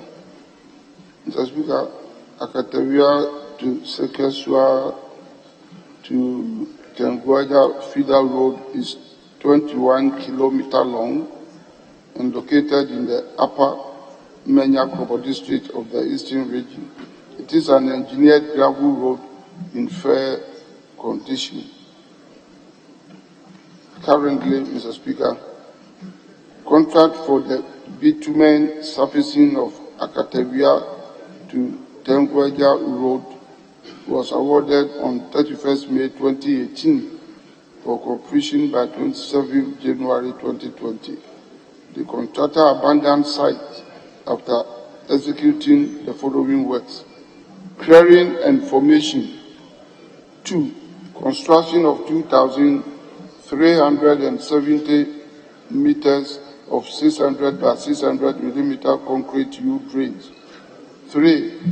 52 meters of 900 by 900 millimeter concrete U-drains. And 4. 3 in number 1 by 900 millimeter diameter pipe culvert. Progress of work is at 45% fiscal completion. Mr. Speaker, the Department of Federal Roads will issue a final warning letter to the contractor to return to site by the end of the 3rd quarter of 2022, failure of which will lead to the necessary contractual procedure to terminate the contract. 2. Kolewia to Antaboni to Asisewa Road. Mr. Speaker, this road is captured on Department of Federal Roads database as Mensan Dawa to Apimso to Asisewa Federal Road. It is a 24-kilometer gravel surface road in fair condition and located in the Upper Menyakrobo district of the Eastern Region. Mr. Speaker, currently, the program is that contract for the bitumen surfacing of the above-mentioned road was awarded on 31st May 2018 for completion by 25th January 2020, which was extended to 25th September 2020. The contractor abandoned site and after executing the following works: 1. Clearing and formation. 2. Construction of 6,230 meters of 600 by 600 millimeter concrete U-drains. 6 in number of 1 by 900 millimeter diameter pipe covers and one in number of 2 by 1,200 millimeter diameter pipe cover. Is at 55 fiscal completion. Mr. Speaker, the Department of Federal Roads will issue a final warning letter to the contractor to return to site by the end of the third quarter of 2022, failure of which will lead to the necessary contractual procedure to terminate the contract. I thank you, Mr. Speaker.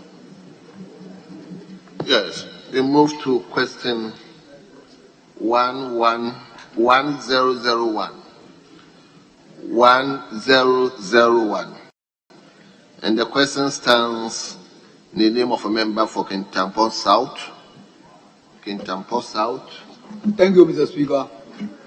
Mr. Speaker, I rise to ask the Minister of Roads and Highways, when will the following roads in Kintampo South constituency will be completed? Kintampo to Prime, Amuma Nkwanta to Ofumai. Thank you, Mr. Speaker. Yes, Honorable Minister.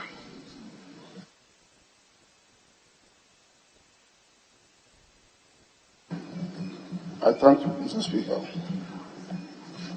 Mr. Speaker, the Kintampo to Plan Road is an interregional road designated as 1-009.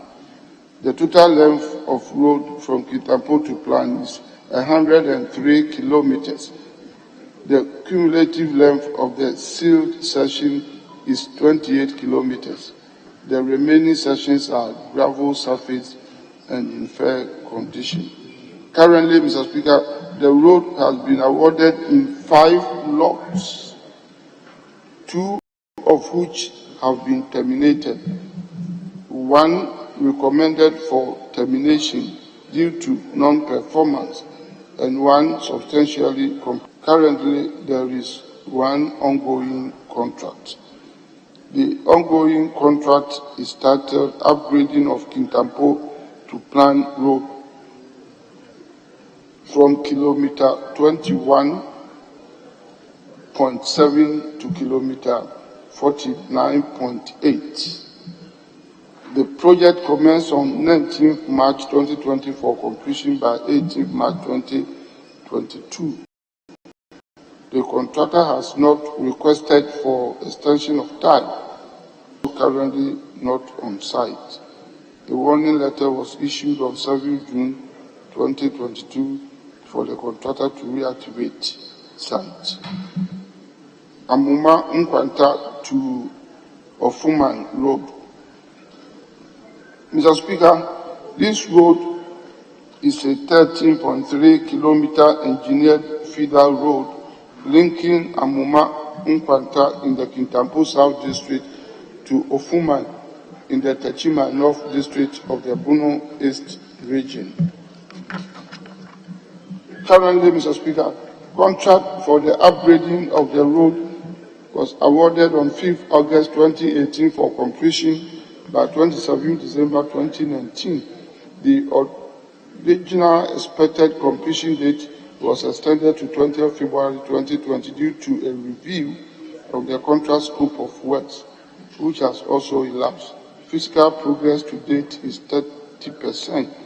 2 warning letters have been issued to the contractor, the latest being on 31st January 2022, but no response was received from the contractor. Mr. Speaker, the Department of Federal Roads is initiating the necessary contractual procedures to terminate the contract by the end of the third quarter 2022.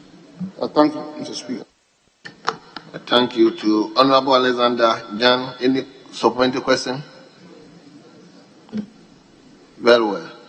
We move to question 1090. 1090. Honorable Member for Swaman. Honorable Joseph Bettino. Honorable, let's hear you. Mr. Speaker, I rise to ask the Minister of Roads and Highways if there is any plan to construct a route from Dadieso to Siaboy in the Siamai district. Yes, Honorable Minister.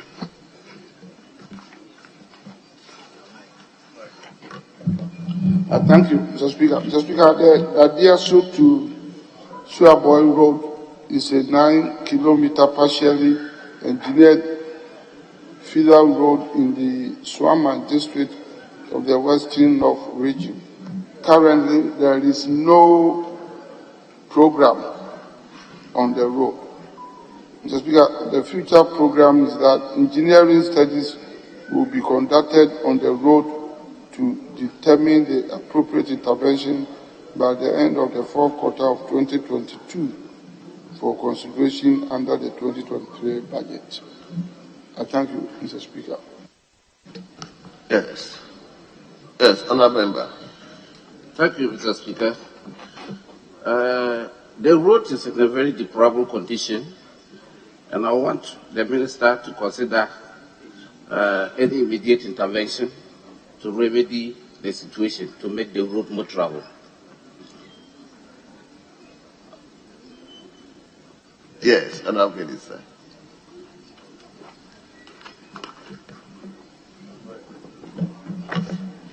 I thank you, Mr. Speaker. Mr. Speaker, it is true, and I can confirm, and that's why it is good to ask some of these questions. Because of the question, my attention has been drawn to the deteriorating state of the road. So I want to inform my honorable colleague that it has been put under the ongoing routine maintenance program. And I want to also assure him that because of the question, this particular road has come to the fore, and we are considering it as part of the road being worked on, to be part of our program for the November budget for 2023. So we will continue to keep an eye on it and make sure that we make it more travel for the good people of the area. I thank you, Mr. Speaker. Thank you very much. We move to question number 1258 and stands in the name of a member for Tichima North, Honorable Mrs. Elizabeth A.J. Mensah Fusejari.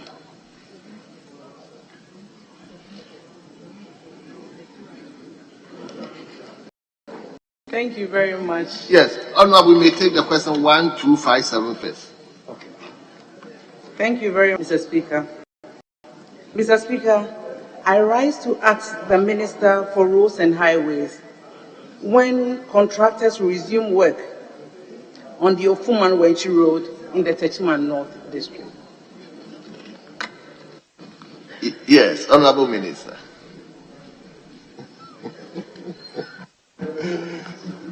Thank you, Mr. Speaker. Mr. Speaker, the Ofuman-Wenchi feeder road is 17.5 kilometers long and is located in the Techiman North District of the Bono East region. Mr. Speaker, currently this road was packaged together with other roads and awarded under a contract title Chobodom to Ofuman feeder road, and others, phase 2, measuring 33.8 kilometers on 18th February 2015. Works commenced on 8th April 2015 for completion by 8th April 2017. Progress of works came to a standstill at 55% physical completion. The final warning letter was issued on 20th July 2020, instructing the contractor to remobilize back to site, but has since failed to comply. As a result of the failure to reactivate the site, the contract was recommended for termination on 9 December 2021 and was finally terminated by the Department of Federal Roads Entity Tender Committee on 24th May 2022. The future program for this road, Mr. Speaker, is that engineering assessment for the repackaging of the outstanding works has been completed and submitted to the Department of Federal Roads Head Office for review and onward submission to the Ministry of Roads and Highways for consideration by the end of July 2022. I thank you. Yes, Honorable, any supplementary question? Thank you, Mr. Speaker. I'm grateful to the Minister for the steps taken so far.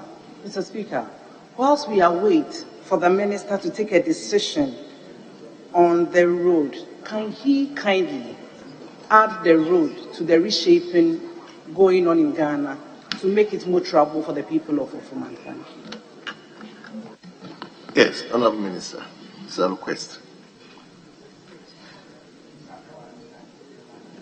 Thank you, Mr. Speaker. Mr. Speaker, this is a reasonable demand and due consideration will be given to it. I thank you, Mr. Speaker.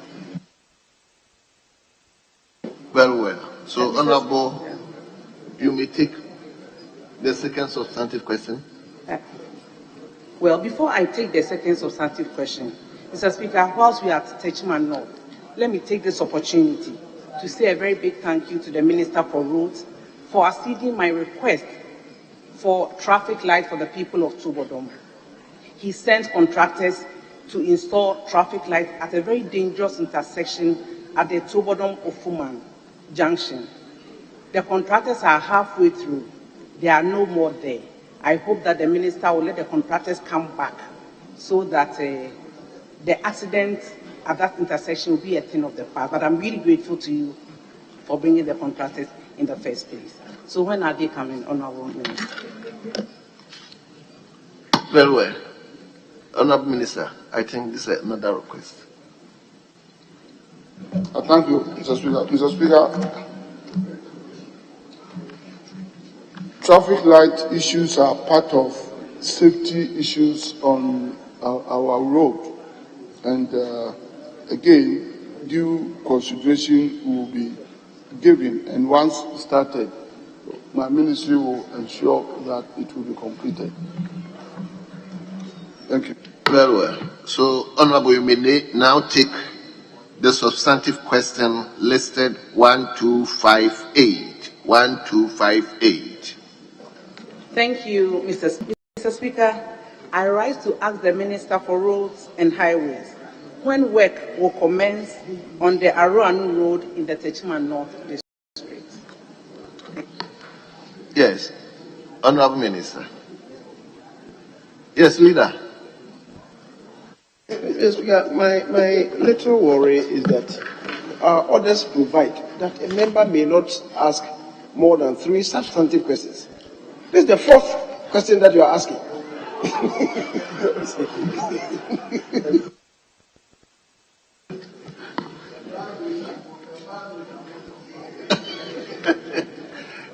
Anyway, Leader, to my understanding, is the second substantive question.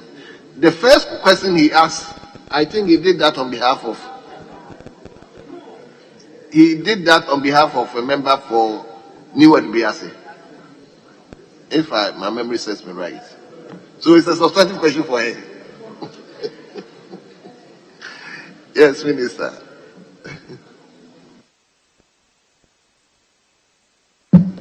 Thank you, Mr. Speaker. Mr. Speaker, the Aroanu Road is captured on DFR, that is Department of Federal Roads Network, in the Bono East region as Kenten to Aroanu Road, measuring 5 kilometers and located in the Techiman North District. It is partially engineered and in poor condition.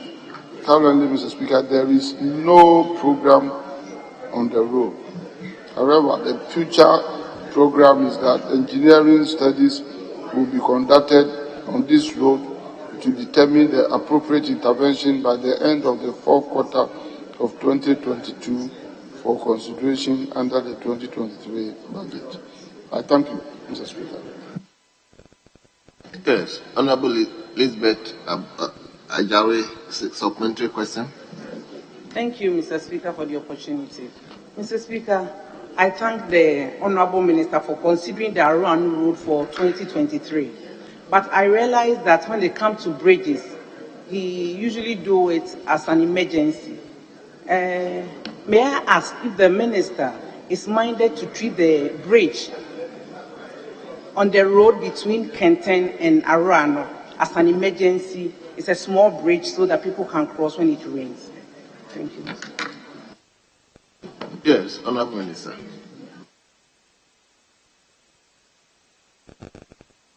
Thank you, Mr. Speaker. Mr. Speaker, bridge construction is very critical to us in the scheme of road construction because two separate roads, no matter how excellent they might be, I mean, in terms of their road works, if they have to be connected, by a bridge, and the bridge is not there, they become ineffective, unoperational, and if you like, useless. So bridge construction is very key to us. So once there is a faulty bridge, on any other river crossing or whatever, in order to link two roads together, we always treat it as an emergency situation. So if there is such a bridge, apart from restoring it, reinstating it, to prevent any unforeseen catastrophe, Mr. Speaker, it will be treated as an emergency situation and it will be dealt with. I thank you very much. Your last supplementary my last. Mr. Speaker,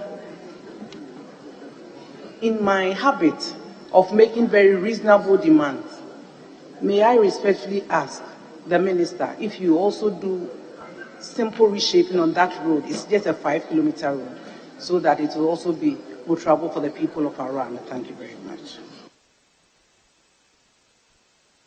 Yes, the Minister. Thank you, Mr. Speaker. It's a just request. Thank you.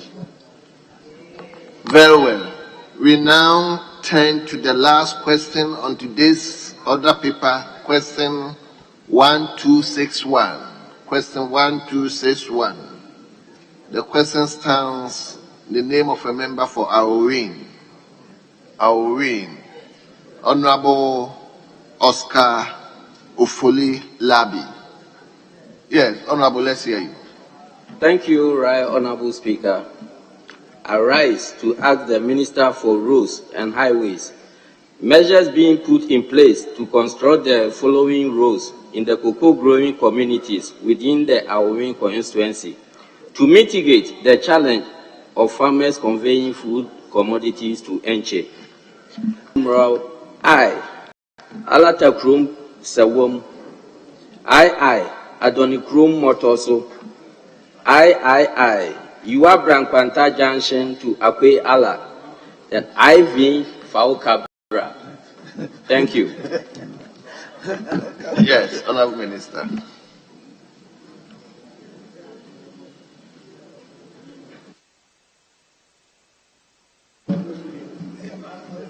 I thank you, Mr. Speaker. Mr. Speaker, in that chronological order, I start from Alatakrom to Serin Road. Mr. Speaker, this is a 12.7 kilometer road which forms part of the Alatakrom to Serin to Boano feeder road, which is 18.7 kilometers. The road is in fair condition and located in the Awowin district of the Western North region. Currently, Mr. Speaker, contract for the spot improvement of this road commenced on 14th December 2020 for completion by 14th August 2021, which has since elapsed. Work executed to date include 13 kilometers of clearing and formation, 151 cubic meters of cutting. Progress of work to date is projected at 29.7% physical completion. A warning letter to speed up with the work was written to the contractor on 15 February 2022. The future program on this road, Mr. Speaker, is that the Department of Federal Roads will issue a final warning letter to the contractor to return to site by the end of the third quarter of 2022, failure of which will lead to the necessary contractual procedure to terminate the contract. 2. Adoni to Montosu Road. Mr. Speaker, this is a 13.4 kilometer feeder road which is in poor condition and located in the Awowin district of the Western North region. Currently, Mr. Speaker, there is no program on the road. But the future program of this road is that engineering studies will be conducted on the road to determine the appropriate intervention by the end of the fourth quarter of 2022 for consideration under the 2023 budget. 3. Brown Mkwanta to Akwe Ala Road. Mr. Speaker, this is a 17-kilometer feeder road in fair condition located in the Awowin district of the Western North region. Currently, there is no program on this road. But the future program is that, Mr. Speaker, engineering studies will be conducted on this road to determine the appropriate intervention by the end of the fourth quarter of 2022 for consideration under the 2023 budget. 4. Fawu-Cabra Road. Mr. Speaker, this road is captured on Department of Federal Roads database as Fawu-Cabra Junction to Fawu-Cabra itself road. It is a 4.2 kilometer feeder road in poor condition located in the Awowin district of the Western North region. Mr. Speaker, currently there is no program on the road, but the future program is that engineering studies will be conducted on this road to determine the appropriate intervention by the end of the fourth quarter of 2022 for consideration under the 2023 budget. I thank you, Mr. Speaker. Yes, let me give you the last supplementary question. Thank you, Mr. Speaker. This is my first supplementary. You just move on. I thank the Minister for being candid in the answers given. If a technical person tells you a road is in poor condition, it tells you exactly how bad that road is. Mr. Minister, can you assure this House and the good people of Awowin if these roads listed will be considered under the 2023 budget? Thank you.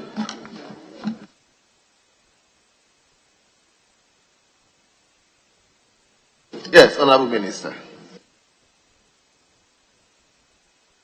Thank you, Mr. Speaker. Mr. Speaker, I 100% agree with my honorable colleague because any road described by technical people as poor means that under the three conditions of the road, that is the worst one. So it means that it's in a terrible perhaps deplorable condition. So, as contained in my answer and as indicated here on the floor of Parliament, that work is being done for the roads to be considered under 2023 budget. Same is going to be done, but I always add, a caution to all of us that we should not leave it there. It concerns all of us. Let us continue to work together to make sure that it happens. But on my side, what is being said here will be logically to its conclusion.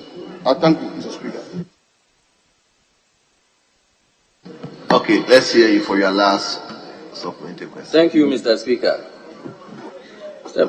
Minister, looking at the communities in the cocoa growing area, we have barely 3 months into the main cocoa crop season. And these are major communities that produce cocoa in the community, in the constituency. Will you consider any routine maintenance in between now till we find ourselves in the 2023 budget? Thank you. Yes, Honorable.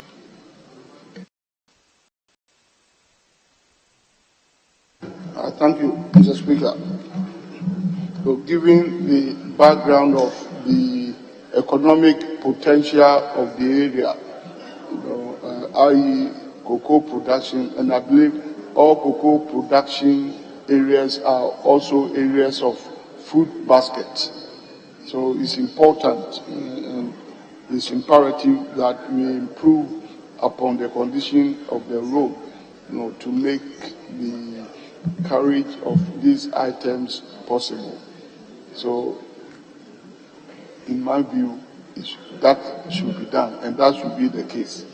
So, we shall work together. Thank you. Thank you very much, Honorable Minister. On behalf of the House, let me thank you very much for attending upon the House to answer 10 separate questions from your own members. We thank you, and you are hereby discharged. Yes, Leader, any indication? Speaker, I believe we've had more than enough today. We'll just do some presentation of papers.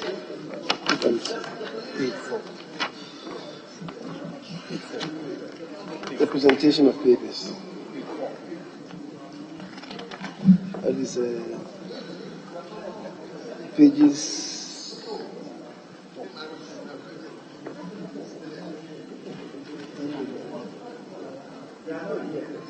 4. It's just presenting the paper. The first two, report of the Committee on Mines and Energy. Any member can do the presentation. Yes.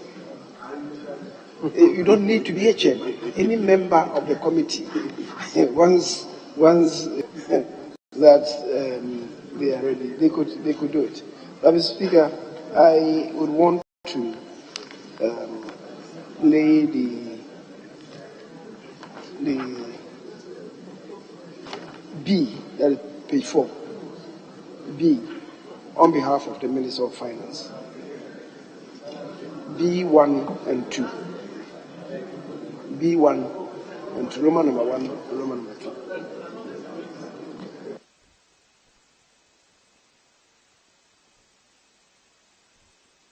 The request for tax waiver, the waiver of import duty and others. Page 4. Yes. Yes. Yes. Honourable members, may I invite you to page 4. Page 4. B. By the Minister of Finance.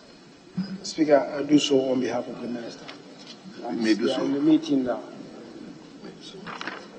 Request for waiver of import duty, import get fund levy, import NHIL, import VAT, EXIM levy, COVID-19 recovery levy, and special import levy amounting to the Ghana cedi equivalent of 15,673,646 United States dollars on materials and equipment required to be procured by Messrs. JMC Projects, India Limited for the design and build contract for the Tamale to Waliwali Road, Phase 1, Savilugu to Waliwali, kilometer 30 to kilometer 113. Honorable members, the request has been duly presented. It is referred to the Committee on Finance for consideration and report. BII. Request for waiver of import duty, COVID-19 recovery levy, special import levy, ECOWAS levy, AU levy, import VAT, import get fund levy, import NHIL, and EXIM levy amounting to the Ghana cedi equivalent of 784,144 United States dollars and 13 cents on equipment and materials to be procured by Messrs. Wilkins Engineering Limited for the supply and installation of solar PV system for community energy service centers and off-grid electrification in public facilities, Lot 1, Volta and Oti regions, and Lot 2, Eastern region, under the protocol agreement between Government of the Republic of Ghana, represented by the Ministry of Energy, and the African Development Fund for a grant amount of 90,860,000 units of accounts,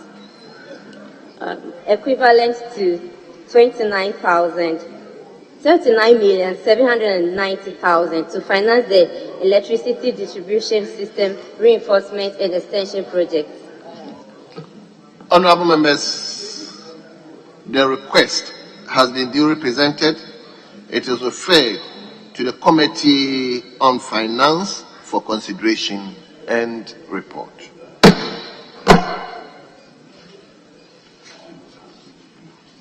Yes, Leader.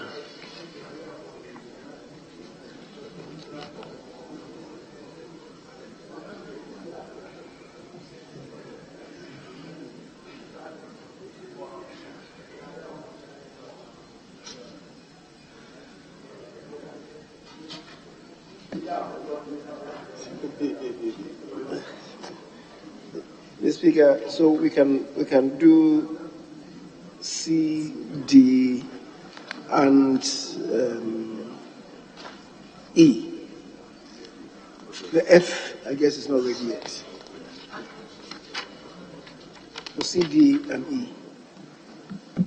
Very well. So we are still in page 4.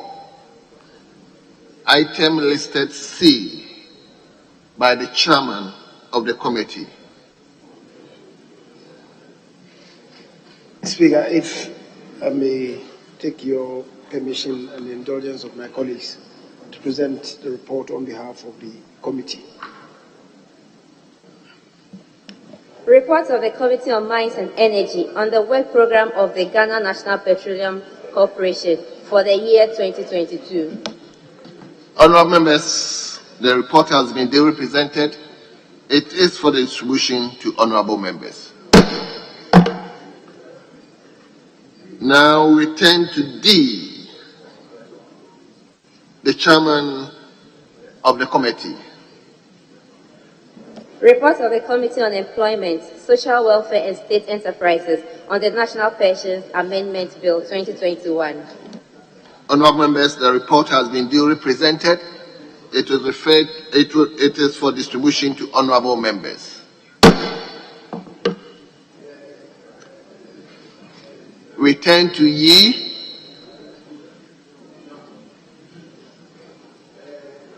The Speaker, I think there was a mix-up in this. We all thought that the report had been laid yesterday. Unfortunately, it couldn't be laid. So it has to be laid today. Defense and the fact fact-finding mission that they embarked on. So, leader, that one is? That one is E. E, very well. Yes. So, honorable members, please, let's be attentive. We turn to page 5. Page 5, item listed E by the chairman. Yes, leader, I may do that. But, Mr. Speaker, just to make an observation. You remember when the Speaker, when the matter, a statement came to be made, and I said that we cannot have two investigative committees or bodies relating to the same issue. And the Speaker said, well, because of what had happened, they should just go and express our concern and then commiserate with the teachers and students. So I'm at a loss to find out how this one then turns into a fact-finding mission. Be that as it may, who will discuss it when we come to discussing the report itself. I'm not too sure that this is how it should be. But remember, the police administration had instituted an investigation into that incident. And I said that we couldn't have two investigations into the same matter contemporaneously. And the Speaker agreed. So how did it get this shape? But as I'm saying, maybe when we come to the leader, is there any member of the defense presentation, and when we come to dealing with the substance, the Speaker, we can then deal with very well. The content. Honorable member for Suhum, you may do the presentation. That is item listed E, page 5.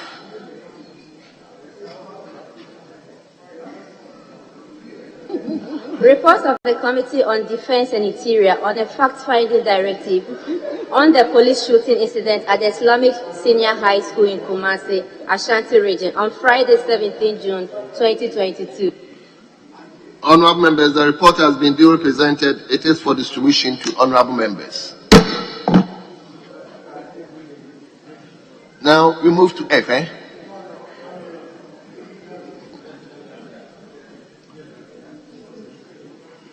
Mr. Speaker, as I said, the indication given to me is that the committee met this morning, but they are expecting some other details to be given to the committee. So the report is not ready yet.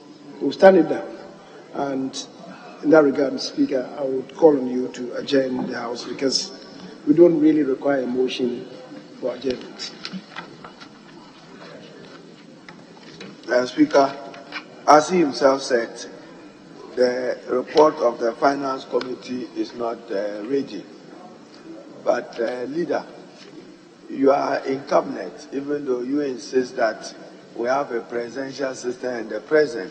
Some of the accompanying documents on these loans, particularly the $750 million, I have seen the last 2 pages of it, seeking to oust the diplomatic immunity of our ambassador in the United Kingdom and a promissory note. Some of those things must be cleaned up well before it gets to the Finance Committee, which is against the Vienna Convention. I've read thoroughly the document where you want to say that our ambassador in London can be serviced. We've not seen that. And then promissory notes attached. I'm sure that's why the committee didn't make progress. But we await their report. I'm just raising this as a preliminary issue that they should come with better particulars. You don't take a loan and ask for a promissory note. And you take $250 million, and $50 million is going to premium insurance payment. Yes, leader. Mr. Speaker, my colleague knows that it's out of place and out of order to anticipate a presentation. You are anticipating the report. Mr. Speaker, anyway, I'll rest my case there, except to let him know that what he's even saying, what he's even saying is incorrect. When he says that 50 million has been, assigned for insurance premium, it's not right. It is not true. It's not 50 million. That's why you are wrongly anticipating. Honorable members, the time is 6 o'clock. I would like to thank all of you for indulging us up to this time. We are adjourning the House to tomorrow, 10 o'clock in the forenoon. Tomorrow, 10 o'clock in the forenoon. I thank you once again, and the House stands adjourned.